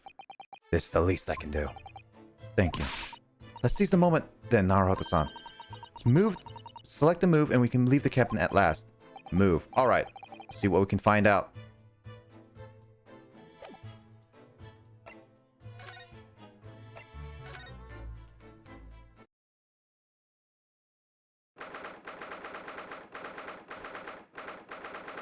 Ah, this is like a lot.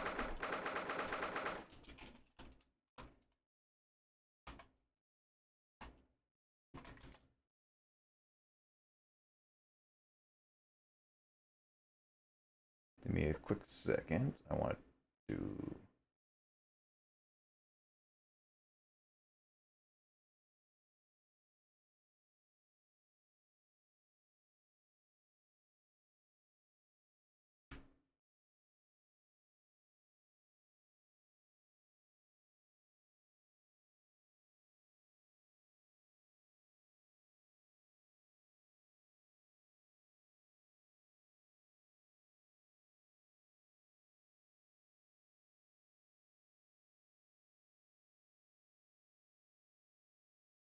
I'm just looking at something really quickly.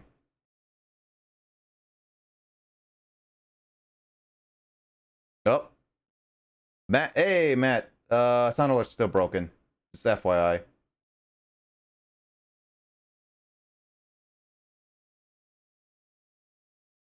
Okay, so this is gonna go on for a little bit longer. Okay, it's a little bit.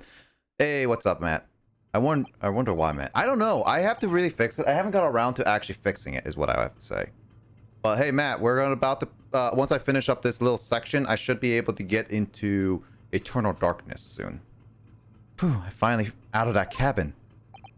I have to admit, this is quite what I was expecting. It's less spacious out here than I thought it would be. And this is the most luxurious accommodation. Oh. Yeah. We're gonna play, like, basically Eternal Darkness. Yeah, it's gonna be a lot of fun. I'm just want to finish up to get to a good point here. Should be like 20, 30 minutes. Like, I'm looking... Because I already know Chapter 2. It should be good. So, we're almost there. But... Yeah, I'm gonna quickly go to the bathroom because I need to go bathroom right now. So, James, entertain people for now. I'll be right back. Give me like a few minutes.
Oh boy, I really had to go to the bathroom. Oh boy. Oh boy, oh boy, oh boy. I hope everyone's having a fantastic day. I am back. We're gonna finish up this little section here, and we're gonna finally get to the little bit of stuff I want. Ah, yes indeed. Kazuma-sama was being sent on this study tour by the government. That's why he was being put up in a first-class cabin. Even still, this is about twice as large as my accommodation in steerage. Really? That must be awful. Oh, look over there. That's another crewman keeping watch. Looks enormous, even if he is sitting down.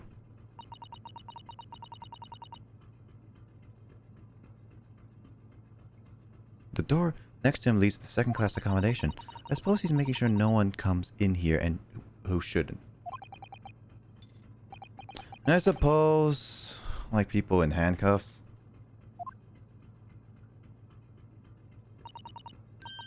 Naruto-san, you look like a little boy visiting a toy shop for the first time. I would have thought you'd be used to the ship by now. You've been at sea for 2 weeks already. Well, yes, I know, but the thing is, I was inside Kazuma's trunk when I first came on board, and ever since then I've been shut inside that little wardrobe. Must have been a very trying time for you. Please don't give me that pitying look. Alright, now we can examine things. Excuse me, but could I ask you something? You little story murderer. Oh, that wasn't a good start, was it? Alright, let me try instead. Good day, Mr. Sailor. I'm so sorry to trouble you, but could I perhaps ask something from you? You little third class lady's maid. Well, we seem to have caught this sailor on a bad day, Susato-san. I am not a sailor. My mother gave me a name. I am Senior Crewman Biff Stregonov.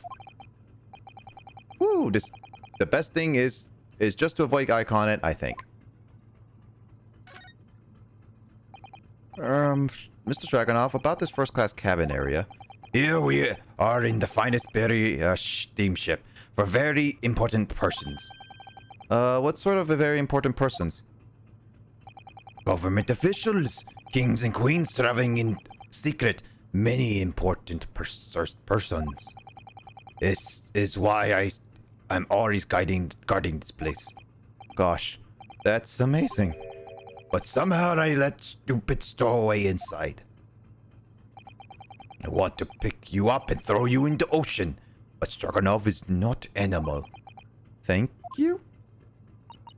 If I may, I was wondering, is the cabin next to us, Mr. Asoji's, currently occupied? Da! Susato-san, did you understand that? It sounded like, da. I think it probably Russian for yes, or no. It's yes, actually. Genius. It is not permitted to visit other cabins without invitation. Well, it sounds like there's someone in the next door cabin at least. Yes, it's tantalizing.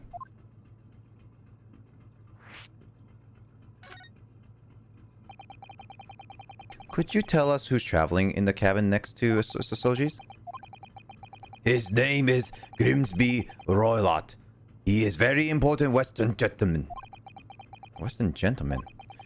Do not think about it. He has nothing to do with the murder of student boy. How can you be so sure about that? Mr. Roylott is authentic Western gentleman. Such a man would have no interest with lowly student from insignificant Far East Islands. That was harsh. Could you tell us when Mr. Roylott came aboard? Yeah, it's like harsh ways saying it. That is not your business. Come to think of it, even though we've been at sea for 2 weeks now, and I've been in Cosmo's cabin the entire time, I've never once heard anything from the next door cabin, or even felt like there's anyone there. Or presumably, since this gentleman is occupying one of the first-class cabins, he must be rather important. Is that right? That is not your business. Last night, are you on watch here all the time, Seaman Strakonov? Duh, all time. No so criminals like you cannot come in or get out.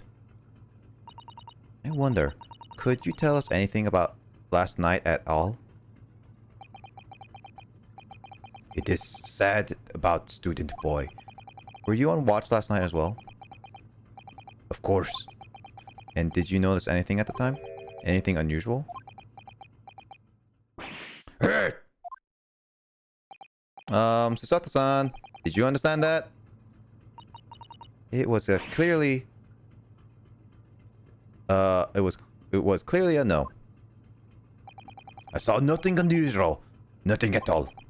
And you didn't hear any strange noises or sense anything was wrong in some way?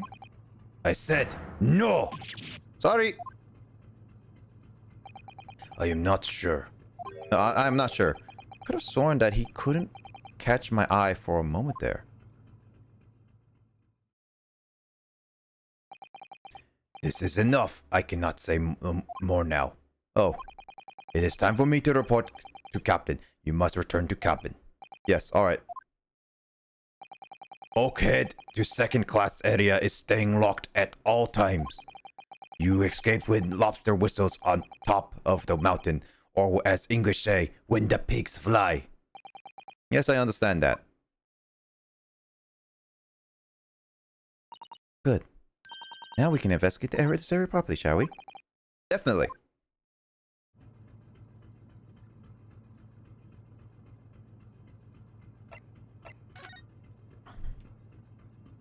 Alright, so... gotta investigate a few things. Well, it's just like, this is a little bit of investigation, so I shouldn't, like, do too much outside of, like, going it.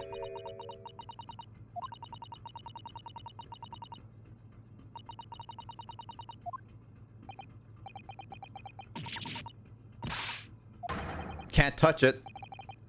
Look at these handcuffs.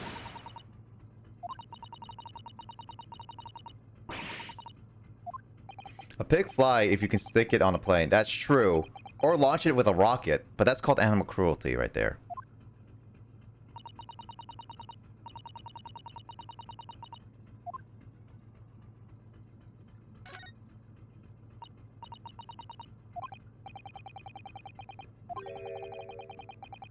It's a lump of chalk.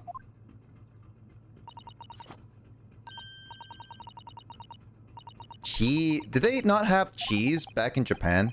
Back in this time? I wonder. I wonder if Carl, are you still here?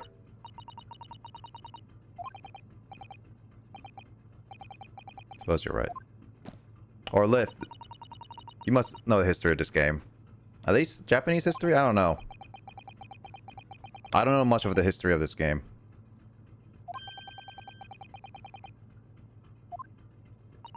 Poor you. Now she's willing to help me later. Of course she is.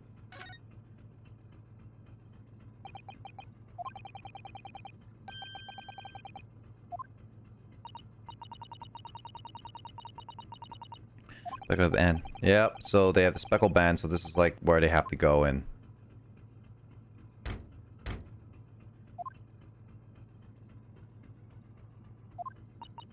No answer, huh?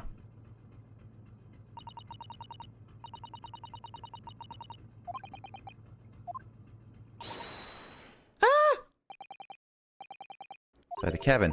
It's a high-pitched scream. Stand aside! I'm about to break down the door. Holmes. Shan't be stopped. When the fit is on me, I revel in knocking and kicking doors off their hinges. Please, wait, Mr. Holmes. The door doesn't appear to be bolted. It doesn't? how did the deuce can I dispatch this muscular urge? What prey can I kick? Sherlock, save us. Don't you mean Shom? Or Herlock? I think we can go in. No time to think about the stress relief.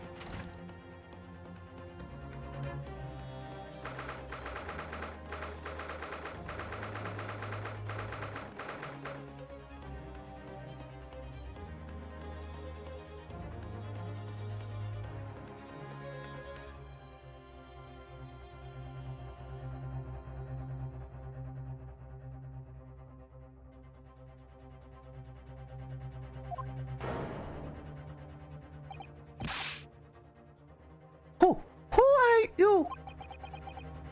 A Western gentleman? This land looks Russian to me. We heard a woman scream. A woman? Don't be a son. As you can see, there's nobody here but me in this cabin. True, this old man does appear to be the only person in here. But in that case, who just screamed?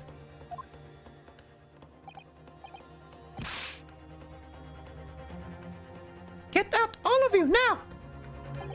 Please, excuse the intrusion, but you're Mr. Grimsby Rolot, I believe. Old, he looks very young. Yeah, true. Yes, that's me, and you are? I am the one and only, the actual Herlock Sholmes. You've heard of me, no doubt. No. I am the great detective among great detectives. I'm one who adores the covers of popular magazines, and no less. I so assure you, you may trust me completely. The man uses the magazine just like a business card. A detective? I do not trust detectives.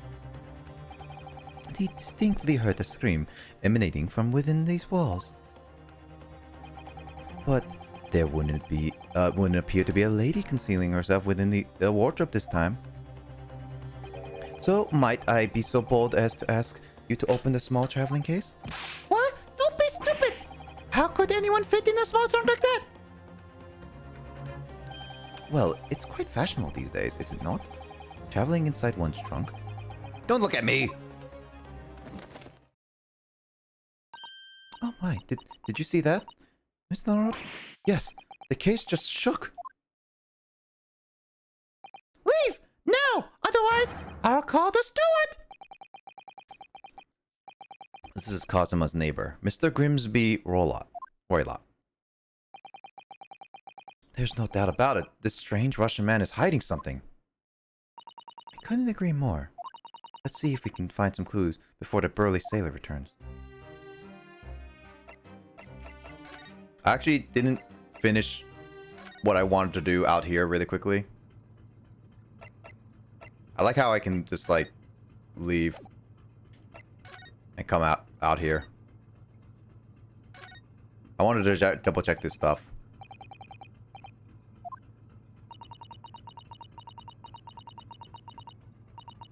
What a marvel engineering.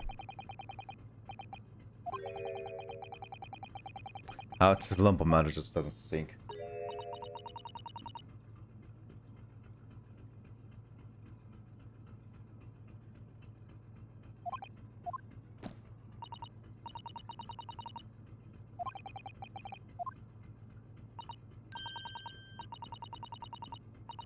Maybe in times larger than a ship.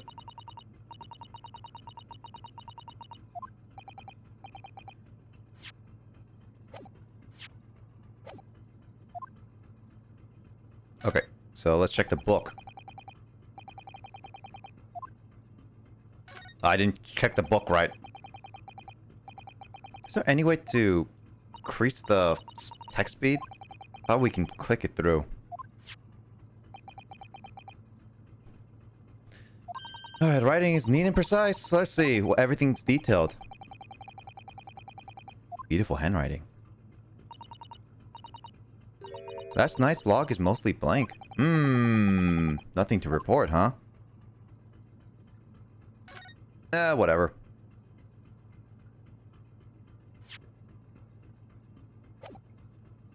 Let's see.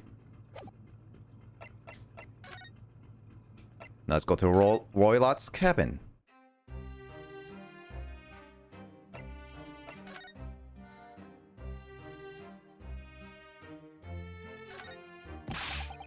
you think you're doing?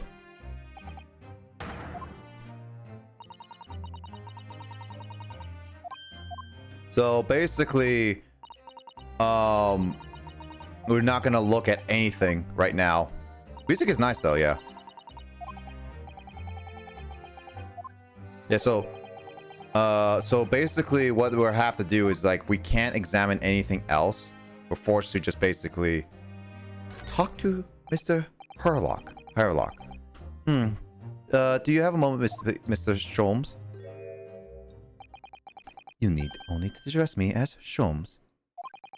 Yes, that's just what I did, isn't it? Well, Mr. Sholmes, what were you doing in there?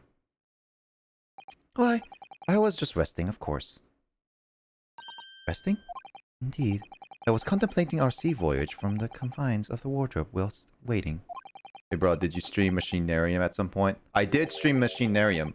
Mike was there to watch it all, yes. What about that game?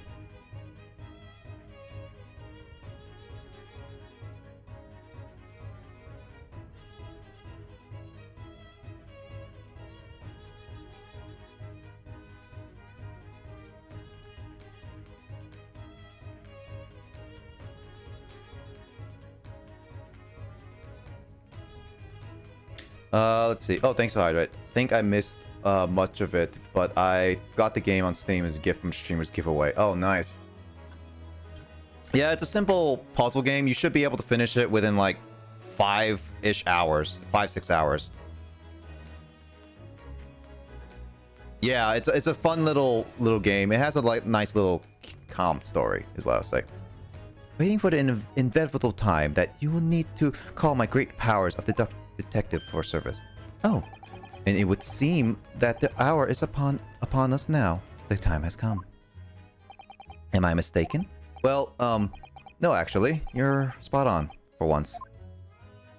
Observe closely. Our Russian hostess in the cabin, Mr. Roylott, is clearly trying to hide something. But do you know what his most effective weapon to use against a Russian hiding a secret? Why, the truth, of course.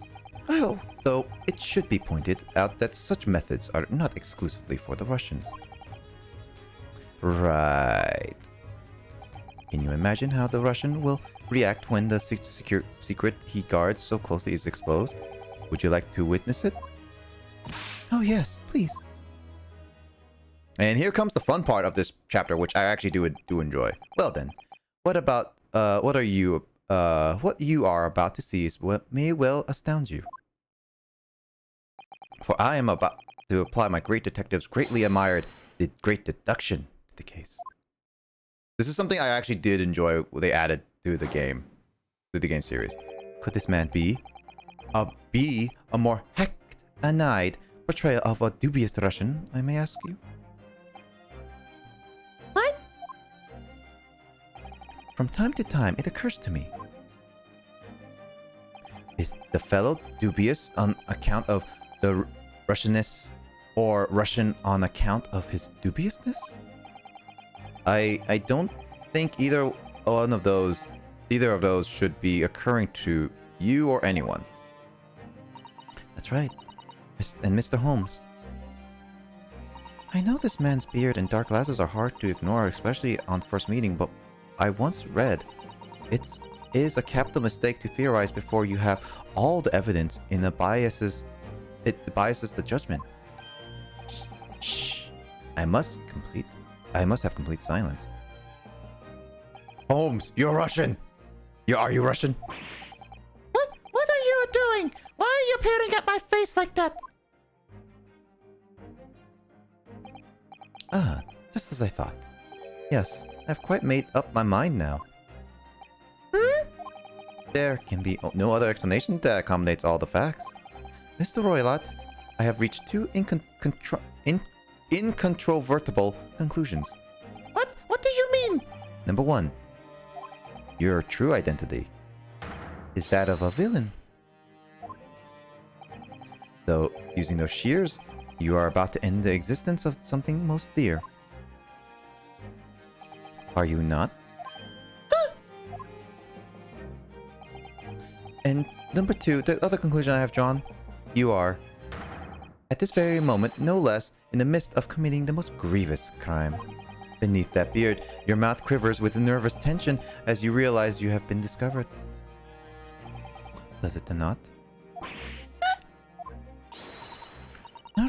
I never imagined I would witness one of Mr. Holmes' great deductions with my own eyes. That was a great deduction. Nothing can deceive Mr. Holmes. In a single glance, he can deduce all there is to know about a person. What? That's a... What infallible twaddle? Oh yes, I've read about it countless times in the Adventures of Sherlock Holmes. And now I've experienced the astonishing impact of his great deduction firsthand. Oh, this is like a dream come true. I can hardly believe it, but all the color has drained from Mr. Roylot's face. It looks like somehow both Mr. Holmes' conclusions were right. How could you? How could I possibly know such things, you wish to ask? Very well then. I shall elucidate. Yeah, the music here, Lith, is pretty good. I like it. I shall explain how it was that I arrived at this pair of conclusions. So, do I cordially invite you upon a journey of logical discovery. Let us board the train of reasoning. Put plainly, let us work through my deductions together. The great deduction. The game is afoot. I do like this part. I legit like this part. Old man's identity. So, the dubious-looking Russian, Mr. Roylott, obviously what catches the eye in the first place. Russian? I love this part too. Yeah, this is it. His enormous pair of shears in your hand. Now, we ask ourselves, what could possibly want with such an implement? The answer is, of course, is staring us in the face. You are on the verge of using those shears to cut away the copious beard you sport. Now, moving on. The question then begged is this: why would you desire to rid of this magnificent beard, Mr. Roylott? Once again, the answer is plain. We have clear evidence to shed light on the matter.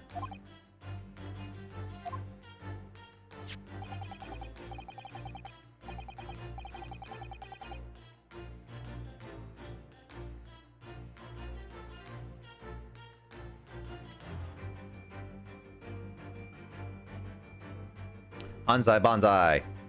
Regard it, if you will, this morning's newspaper, in particular the fascinating front page article, which it would appear you have read also, Mr. Roylott. I'm sure it needs no further clarification. The evidence that reveals your true identity is the article about the revolutionary. In translation, the headline reads, Revolutionary villain Bolshevik flees Russia via Shanghai. As you cannot fail to observe, the subject of the article possesses an extremely copious beard. I can't snap. I wish I could, like that. Having noted the article yourself, you decide to remove the incriminating facial hair before it gave you away. In short, your true identity is beyond a doubt. You are the fearsome Russian revolutionary himself, villain Bolshevik. Not that I've heard of you myself, you understand.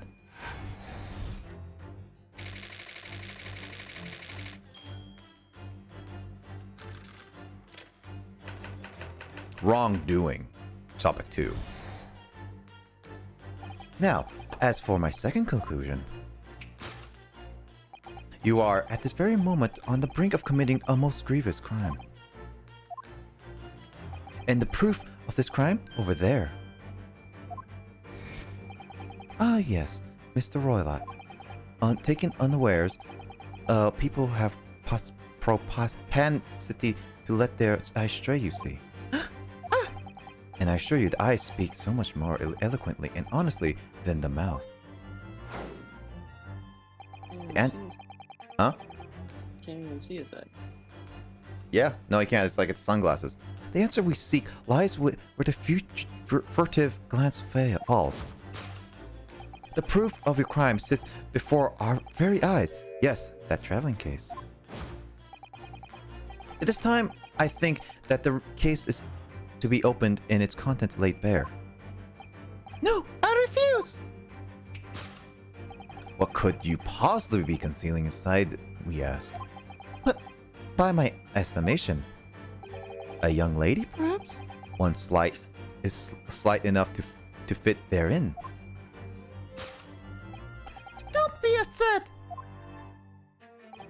And what, pray, would be the identity of this young lady in the traveling case? Dear me! We are not well suited to a crime, are we? Your careless coup de duel betrays you. I don't even know what that said that. Once again, we need to only follow your furtive glance to find the answer. Yes, the reason you refuse to open your traveling case can equally be found in the pages of this newspaper. For there is another reason, another most stimulating article. If we turn from the fleeing revolutionary to the back of the page, renowned prima ballerina of Nevovich Ballet disappears from Shanghai. Such a headline can lead us to but one conclusion. Your crime is that of abduction. And according to the article, the young lady's name is Nikolina Pavlova. And that is the conclusion for part 2.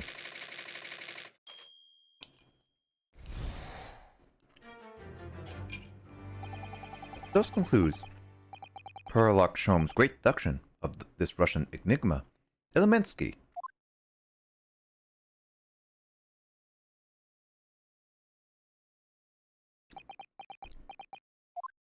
Sato-san, that wasn't one of the great deductions I've been hearing so much about, was it? Lith is laughing. Well, the stories are full of Mr. Sholmes' brilliant deductions, you know. But that did seem a little different somehow. Excuse me, Mr. Sholmes, could you come over here for a moment? Pray, what can I do for you? It's about your deductions, would you mind? Not at all, go on. Well, it's to start with, there's a newspaper article. I think we had the same discussion before, but these two men look nothing like each other. Ah, yes, I recall our discussion earlier, and at that time, I believe I told you that the man is a revolutionary, well, able to revolutionize his own appearance. In fairness, Mr. Sholmes, Mr. Rolot does look more like this man than you do. That's not the point. And another thing, the part about him abducting a ballerina, indeed, a truly startling revelation. At first glance, the case would appear too small to accommodate a young woman. Not just at first glance, it is too small, clearly. You'd be lucky to fit a 5-year-old child in that case, even if you push really hard. A baby could fit in there. I don't suppose the missing ballerina is a 5-year-old child, is she? You mean you don't know? No, the young lady is 15. No, I didn't know. How could I? Well, if she is 15, then 10 years worth of her would be poking out of that case. Some years ago, I read pertinent, I believe, a troop of men consuming vinegar daily in order to promote a certain lethalness in their bodies. Vinegar? For such a sour bunch, it would surely be simplicity itself to contort oneself into the confines of that of a small case. Oh dear, you might be thinking of a contortionist in the circus, Mr. Sholmes. This whole thing is turning into a circus. Mr. Naruto, something's occurred to me about Mr. Sholmes' deductions right just now. I think his powers of observation are, well, magical. His eyes cut to the heart of the matter almost instantly. It's just where he directs his attention and his logic that seems a little off. Your idea of a little may be a little off itself, Miss Susato. It's just one or two keywords in his deduction that seem to let him down. So I was wondering if he might be perhaps tactically switch them for alternatives. What do you think? Sholmes is a circus. Yeah, Sholmes is a complete circus right here. Switch some keywords in his deductions. Yes, but very tactfully. I feel sure if we could do that. We unlocked the true genius of Mr. Shom's great deduction. Precisely the thought I was going through my own mind. This man's a lot of work. At times, I wonder how many anyone puts up with me. It's not that funny. Ah, and you, my good fellow. Sorry. Take a moment to look at your wrists. My wrists? Where are your handcuffs? Huh? How did... what? I felt they may hinder your ability to follow me in our dance of deduction. I don't believe it! Mr. Shom, you are a Marvel. No, he's from Britain. He's not part of Marvel's property. And don't worry, I shall restore the shackles to your wrists when we are finished. I'm not worried. In fact, I'd rather stay like this. So, let us begin. Sherlock Holmes is proud to present his logic and reasoning spectacular. Here we go. This is where the fun begins. Hold it, Mr. Sholmes.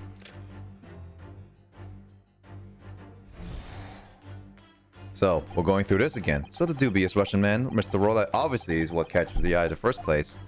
I'm going to skip some of the dialogue a little bit, move fast, because we already seen this before, but still fun. There's the shears in the hand, yep. Now we ask ourselves what could possibly want with such an implement. The answer, of course, is staring at us in the face. You were on the verge of using the shears to cut away the copious beard you sport. I'm not sure. Would you really use shears like that to cut off a beard? I doubt there's something I ever have to worry about. It doesn't quite sit right with me, though. It doesn't seem to sit right with Mr. Royal either. Which means, I suppose that the deduction is wrong. Let's try switch a keyword here, Naruto-san, and see if that helps matters. Alright, but how? I think we should start by taking a long, hard look at Mr. Roylott. I wonder if he really is, if it's really his beard that he intended to use those shears on. Exactly. If we don't manage to find something that seems to fit the sense of Mr. Shom's deduction better, then what?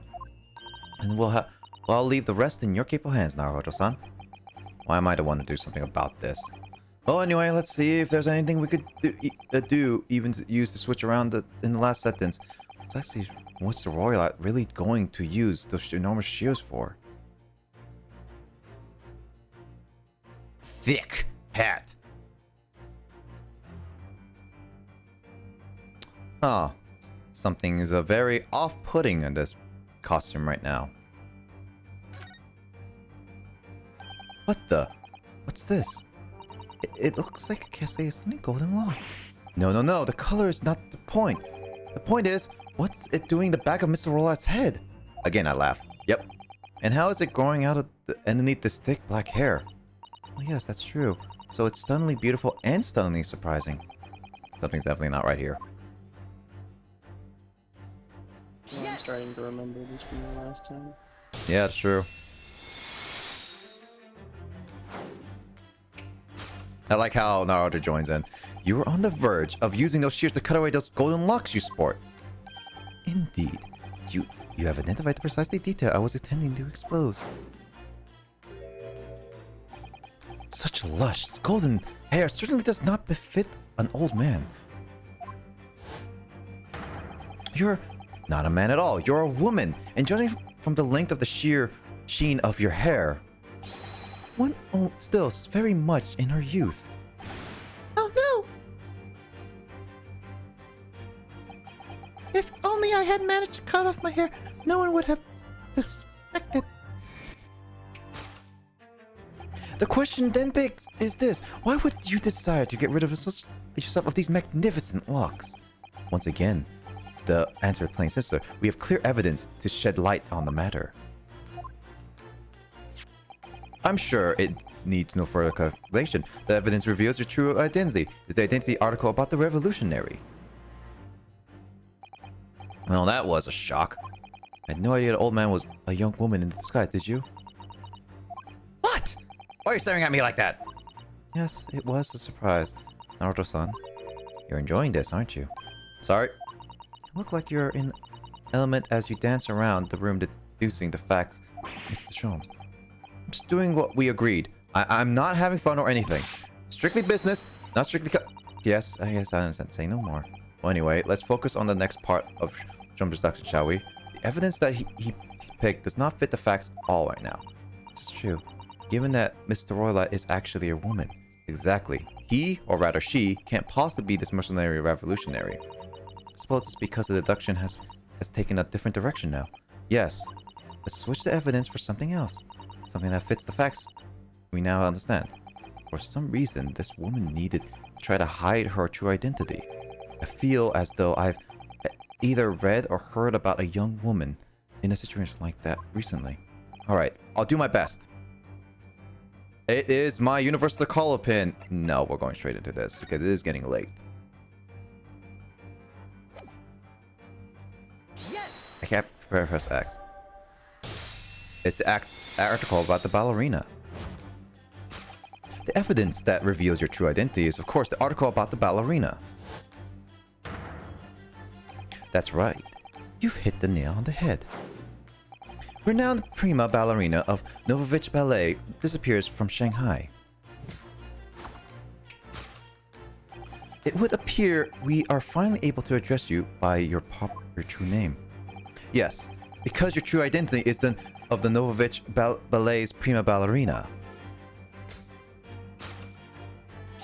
Miss Nikolina Pavlova. Ah! She dropped the scissors on top of her head. The good thing she didn't cut herself.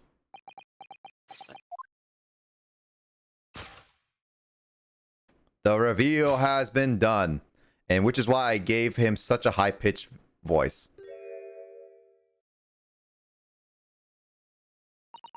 You're right. My real name is Nina. I am Nikolina Pavlova.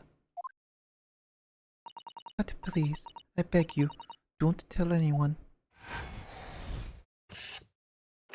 A ballerina on the run. Solved! Kidnapping a young ballerina. Oh! Shoot! Oh, this is bad. Did I drip anything?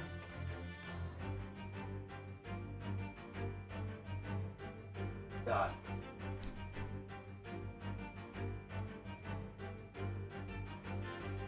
Spilled water all over me, but luckily I think it missed all my electronics and everything.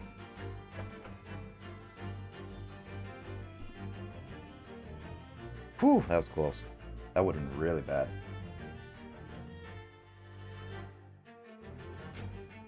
I'm gonna head out. All right, see you tomorrow, Alyssa. You take care. Have a good night. Thank you for joining. Now, as for my second conclusion, you are at this very moment on the brink of committing a most grievous crime. And the proof of this crime over there. Oh yes, Miss Pavlova. Taken unawares, people have a prosperity to let their eyes stray, you see. I assure you, the eye speaks so much more eloquently and honestly than the mouth. The answer we seek lies where the furtive glance falls. The proof of your crime sits before our very eyes. Yes, the traveling case. This woman's a ballerina. She's right in front of our eyes. So clearly she can't be inside a traveling case as well. No, that's right. It seems she wasn't abducted at all. In which case, what is the crime this young woman is apparently committing? You can see I'm going to have to step in and fix this detective's mistake again. You seem to look pleased, Naruto-san. Do you like the idea of another chance dancing around with Mr. Sholmes? Stop it! Anyway, there must be something else that shows what this woman's up to.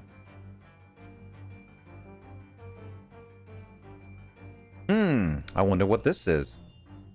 Yes.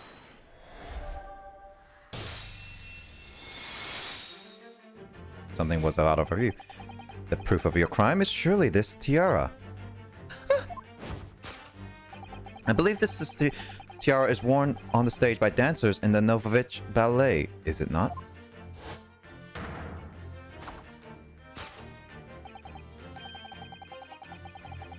Indeed, it does appear the identical tiara pictured here in this newspaper article. And if the reporting is to be believed, it's an item worth 20,000 rubles. In summary, the crime you have committed is theft. Oh no. Yes, you left your ballet troupe, unlawfully taking their precious tiara with you.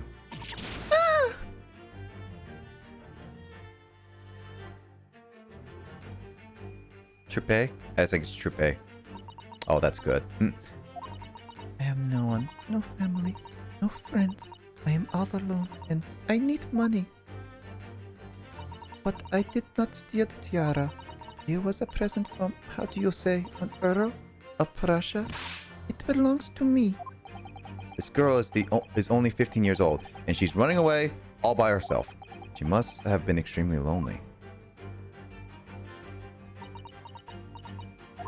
Alright, I will tell you everything.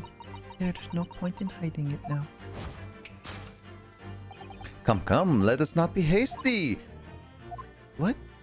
There remains one unsolved mystery about you. Mystery? What do you mean? You have staunchly refusing to open this traveling case of yours in our presence. It's recently to conclude, therefore, that there exists some reason why you wish it to remain closed. Is that not so, Miss Pavlova? My dear girl, there's no sense in playing games with me. Nothing escapes my attention. Indeed, I have a very good idea of the contents of your case, even before I have laid my eyes on them. Dear me, we are not well suited to a life of crime, are we? Our careless coupe Del betrays you. Once again, we need to only follow a furtive glance to find the answer. Yes, the reason you refused to open the case? Written on the books on the shelf. Well, that's a different thing. It's completely changed the tack of the deduction now. Sherman is adapting to his logic to changing circumstances, don't you? Maybe, but why has he suddenly brought the bookshop into all this? It's just a wild guess, surely. Oh, do you think so? Well, it doesn't seem like that. The reason why is the young woman doesn't want to open her case.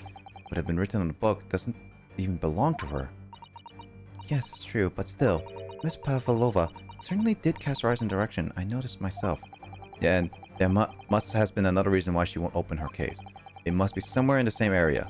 If that's where her gaze was involuntarily drawn. I agree. That's the only answer. Whatever she has hidden inside that case should be revealed by the following her gaze in the direction of the bookcase.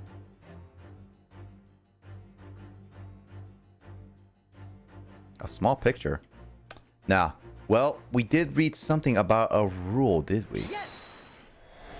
Because if we look to the rules of the passage, there's something about the rules of the passage. Yes. The reason why you refuse to open the case is written in the rules of the passage. Passengers must not keep weapons or dangerous objects in the cabins. Pets are strictly forbidden. Inside the case of yours is something forbidden from the carriage of this vessel. That is the real reason why you refuse to open it, thus revealing its contents. As we've seen, the trunk wobbles from time to time. But no weapon or dangerous item would move on its own accord. Which leaves one possibility, Miss Pavlova, inside your traveling case.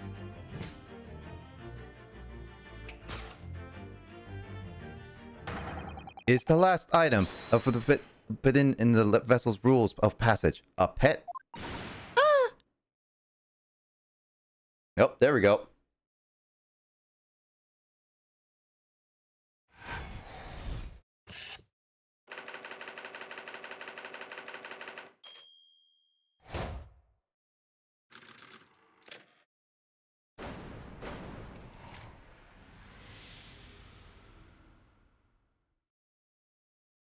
And that was elementary, guys. We done it.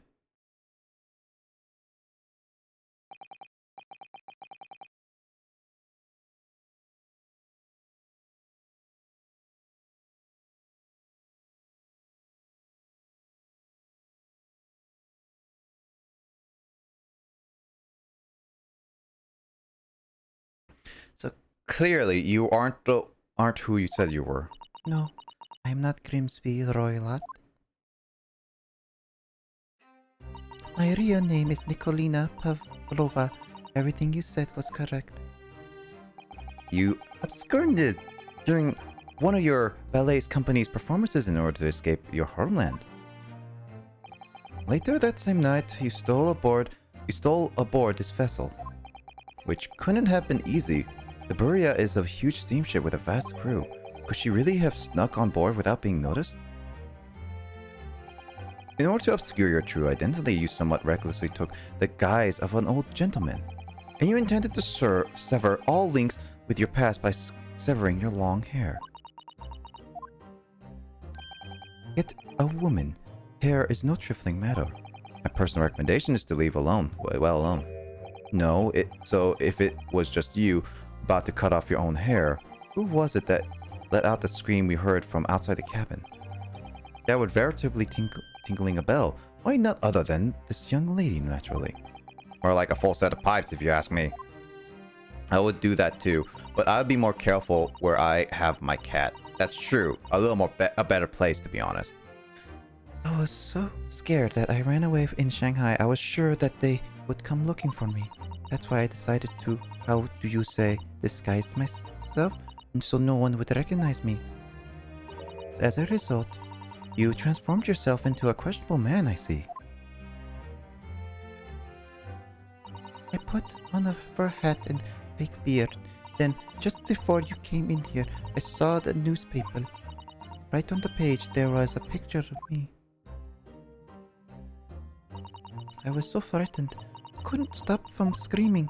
I knew that if I couldn't change my appearance completely, they would find me. So I decided to cut all of my hair fastly as possible, and then picked up the scissors on hand and at that precise moment, we walked in through the annoyingly unlocked cabin door. Things happen like that sometimes, don't they? Things do indeed happen like that from time to time. Are those two things talk about the same thing? There's one thing I think I'd like to know. What exactly do you have inside your traveling case? You were right. It's my dear friend inside. My only friend in the whole world. Only friend, huh? Please, don't tell anyone. If the captain finds out, if you say to any of the crew. Your secret is safe with us, I assure you. But in return, you must tell us in as much detail you must muster about the events last night. Yes, alright. I will tell you. Well, Naruto? Wasn't it something, Mr. Sholmes' great deduction? It was certainly something, yes. I'm just not entirely sure what. But at least Miss Pavlova has agreed to tell us what she knows. That's incredible. Indeed, it is incredible. And one more thing. Oh, yes? What? Observe your wrists.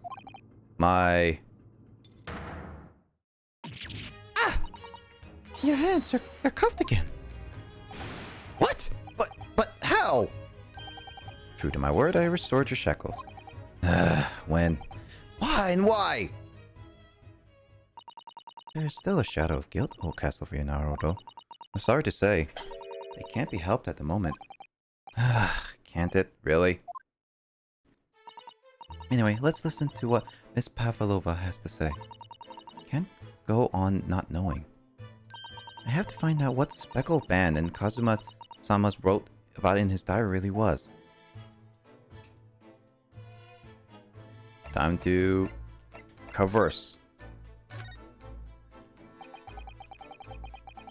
You know that someone was killed in the cabin next door to this one last night. One of the crewmen told me this morning when I was eating breakfast. The man who died was a friend of mine. Oh? That's why we are trying to find out what happened. Did you notice anything unusual last night? Perhaps you heard a strange noise, for example. Perhaps people talking? Perhaps the ship was aboard in a wild tempest. Perhaps its steam engine exploded. Perhaps everyone on board would have noticed if that had happened. Miss Pavlova, is there anything you can tell us?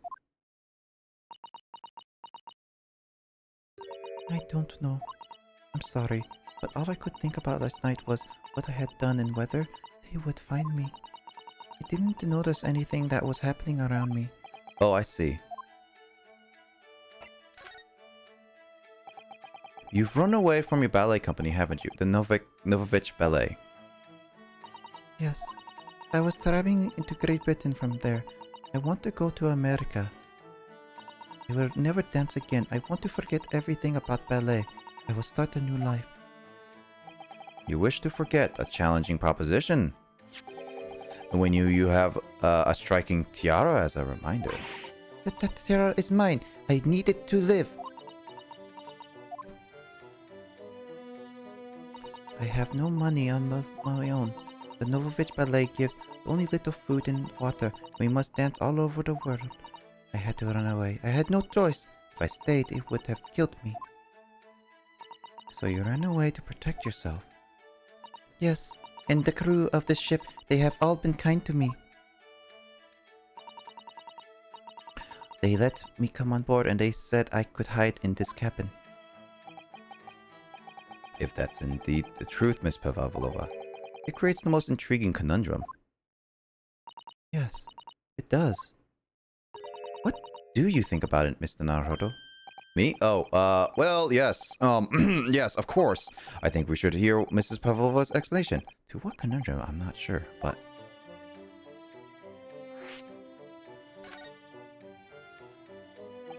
Miss Pavlova, please allow me to expose your riddle.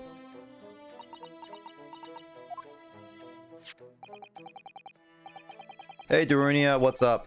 You been doing well? I'm finishing up this, part so I can finally move on to the last game of my night. According to this newspaper, it was only yesterday that you abandoned from ballet. Now, being that being the case, it must have been last night that you boarded this vessel. However, the SS Buria stopped by no port last night. That's it, of course. So how is it, pray, that you come to be aboard? Now that I think about it, the crewmen outside the cabin acted very strangely when we mentioned that. It was just after we asked them about when the occupant of this cabin came aboard. That is not your business.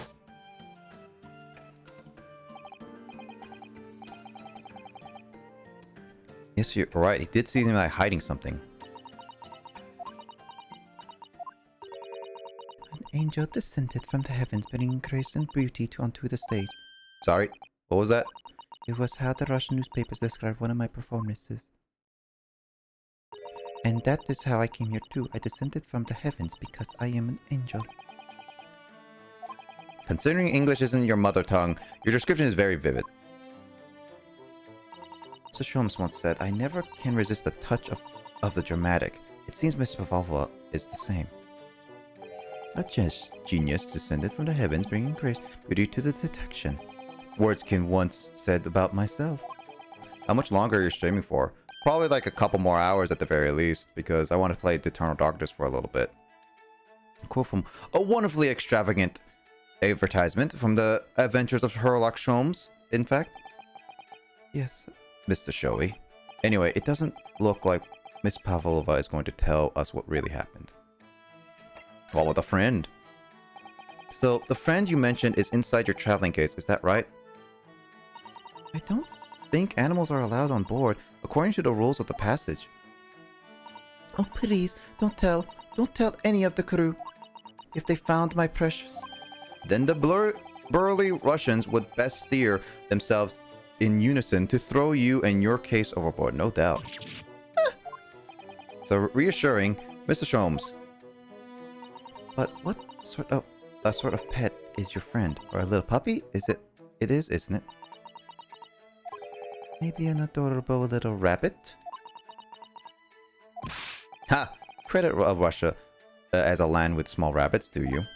Oh, don't they have small rabbits? They have small rabbits there then?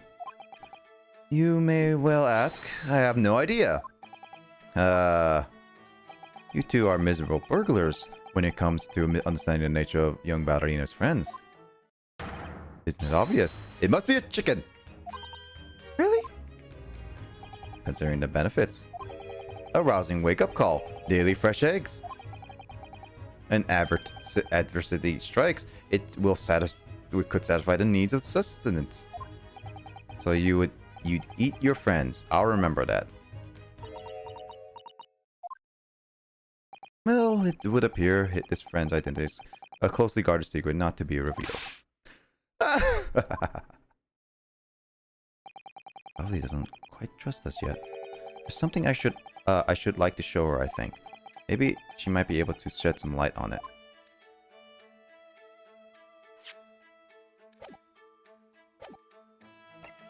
This should be the last bit of stuff for this one.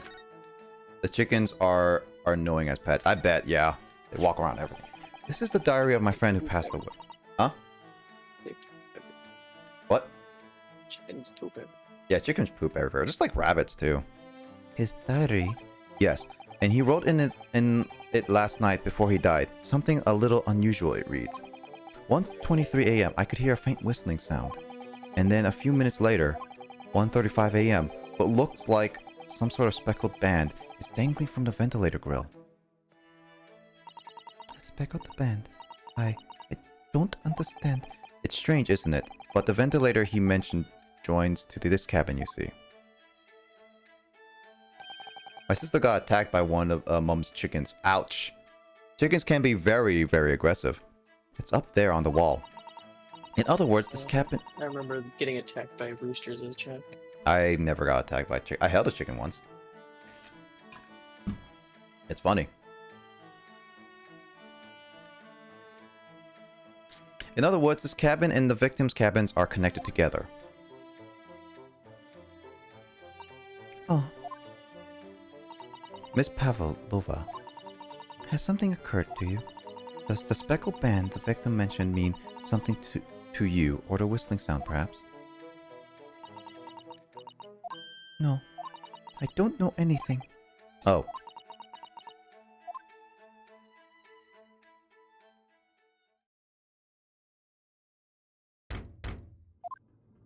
Knock, knock.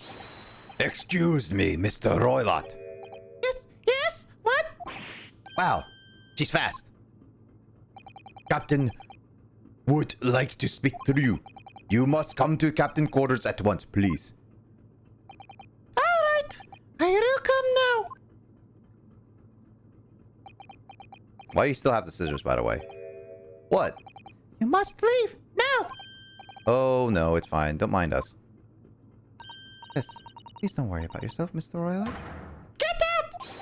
The passenger sent out, or do you want me to throw you out? Okay, looks like we're gonna have to leave the investigation to this cabin until later. What a pity. And so we lost our chance. Having still not managed to investigate Miss Pavlova's cabin, we are unceremoniously chased out. That is to say, we were quite literally picked up and thrown into the passageway outside. Yeah, this is a long chapter, and that was a long session. I definitely should have cut it in half because that was a lot longer than 2 hours. But that took like 3 hours, so we're gonna continue that at another point in time.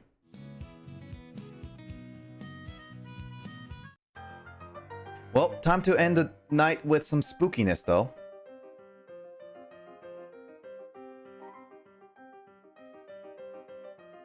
Who's ready for some spookiness?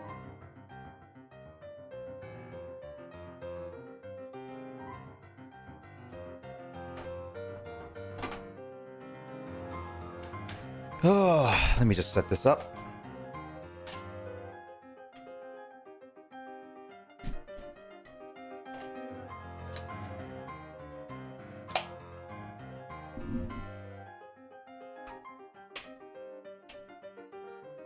I am. Oh man, Lith, you're gonna be spooked out of this one. I don't know how this game is gonna be. Because I never played this game. I only know about it. But we'll see how it goes.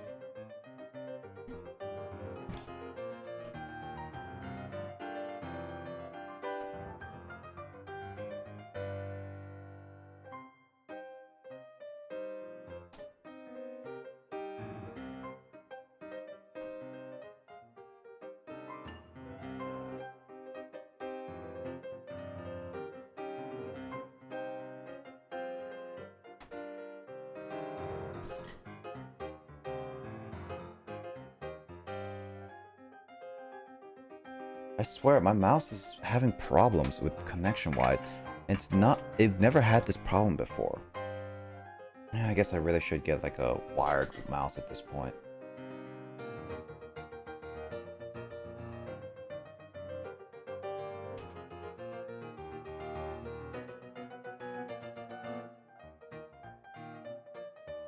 Eternal Darkness is the game we are going for, 'cause it's scary.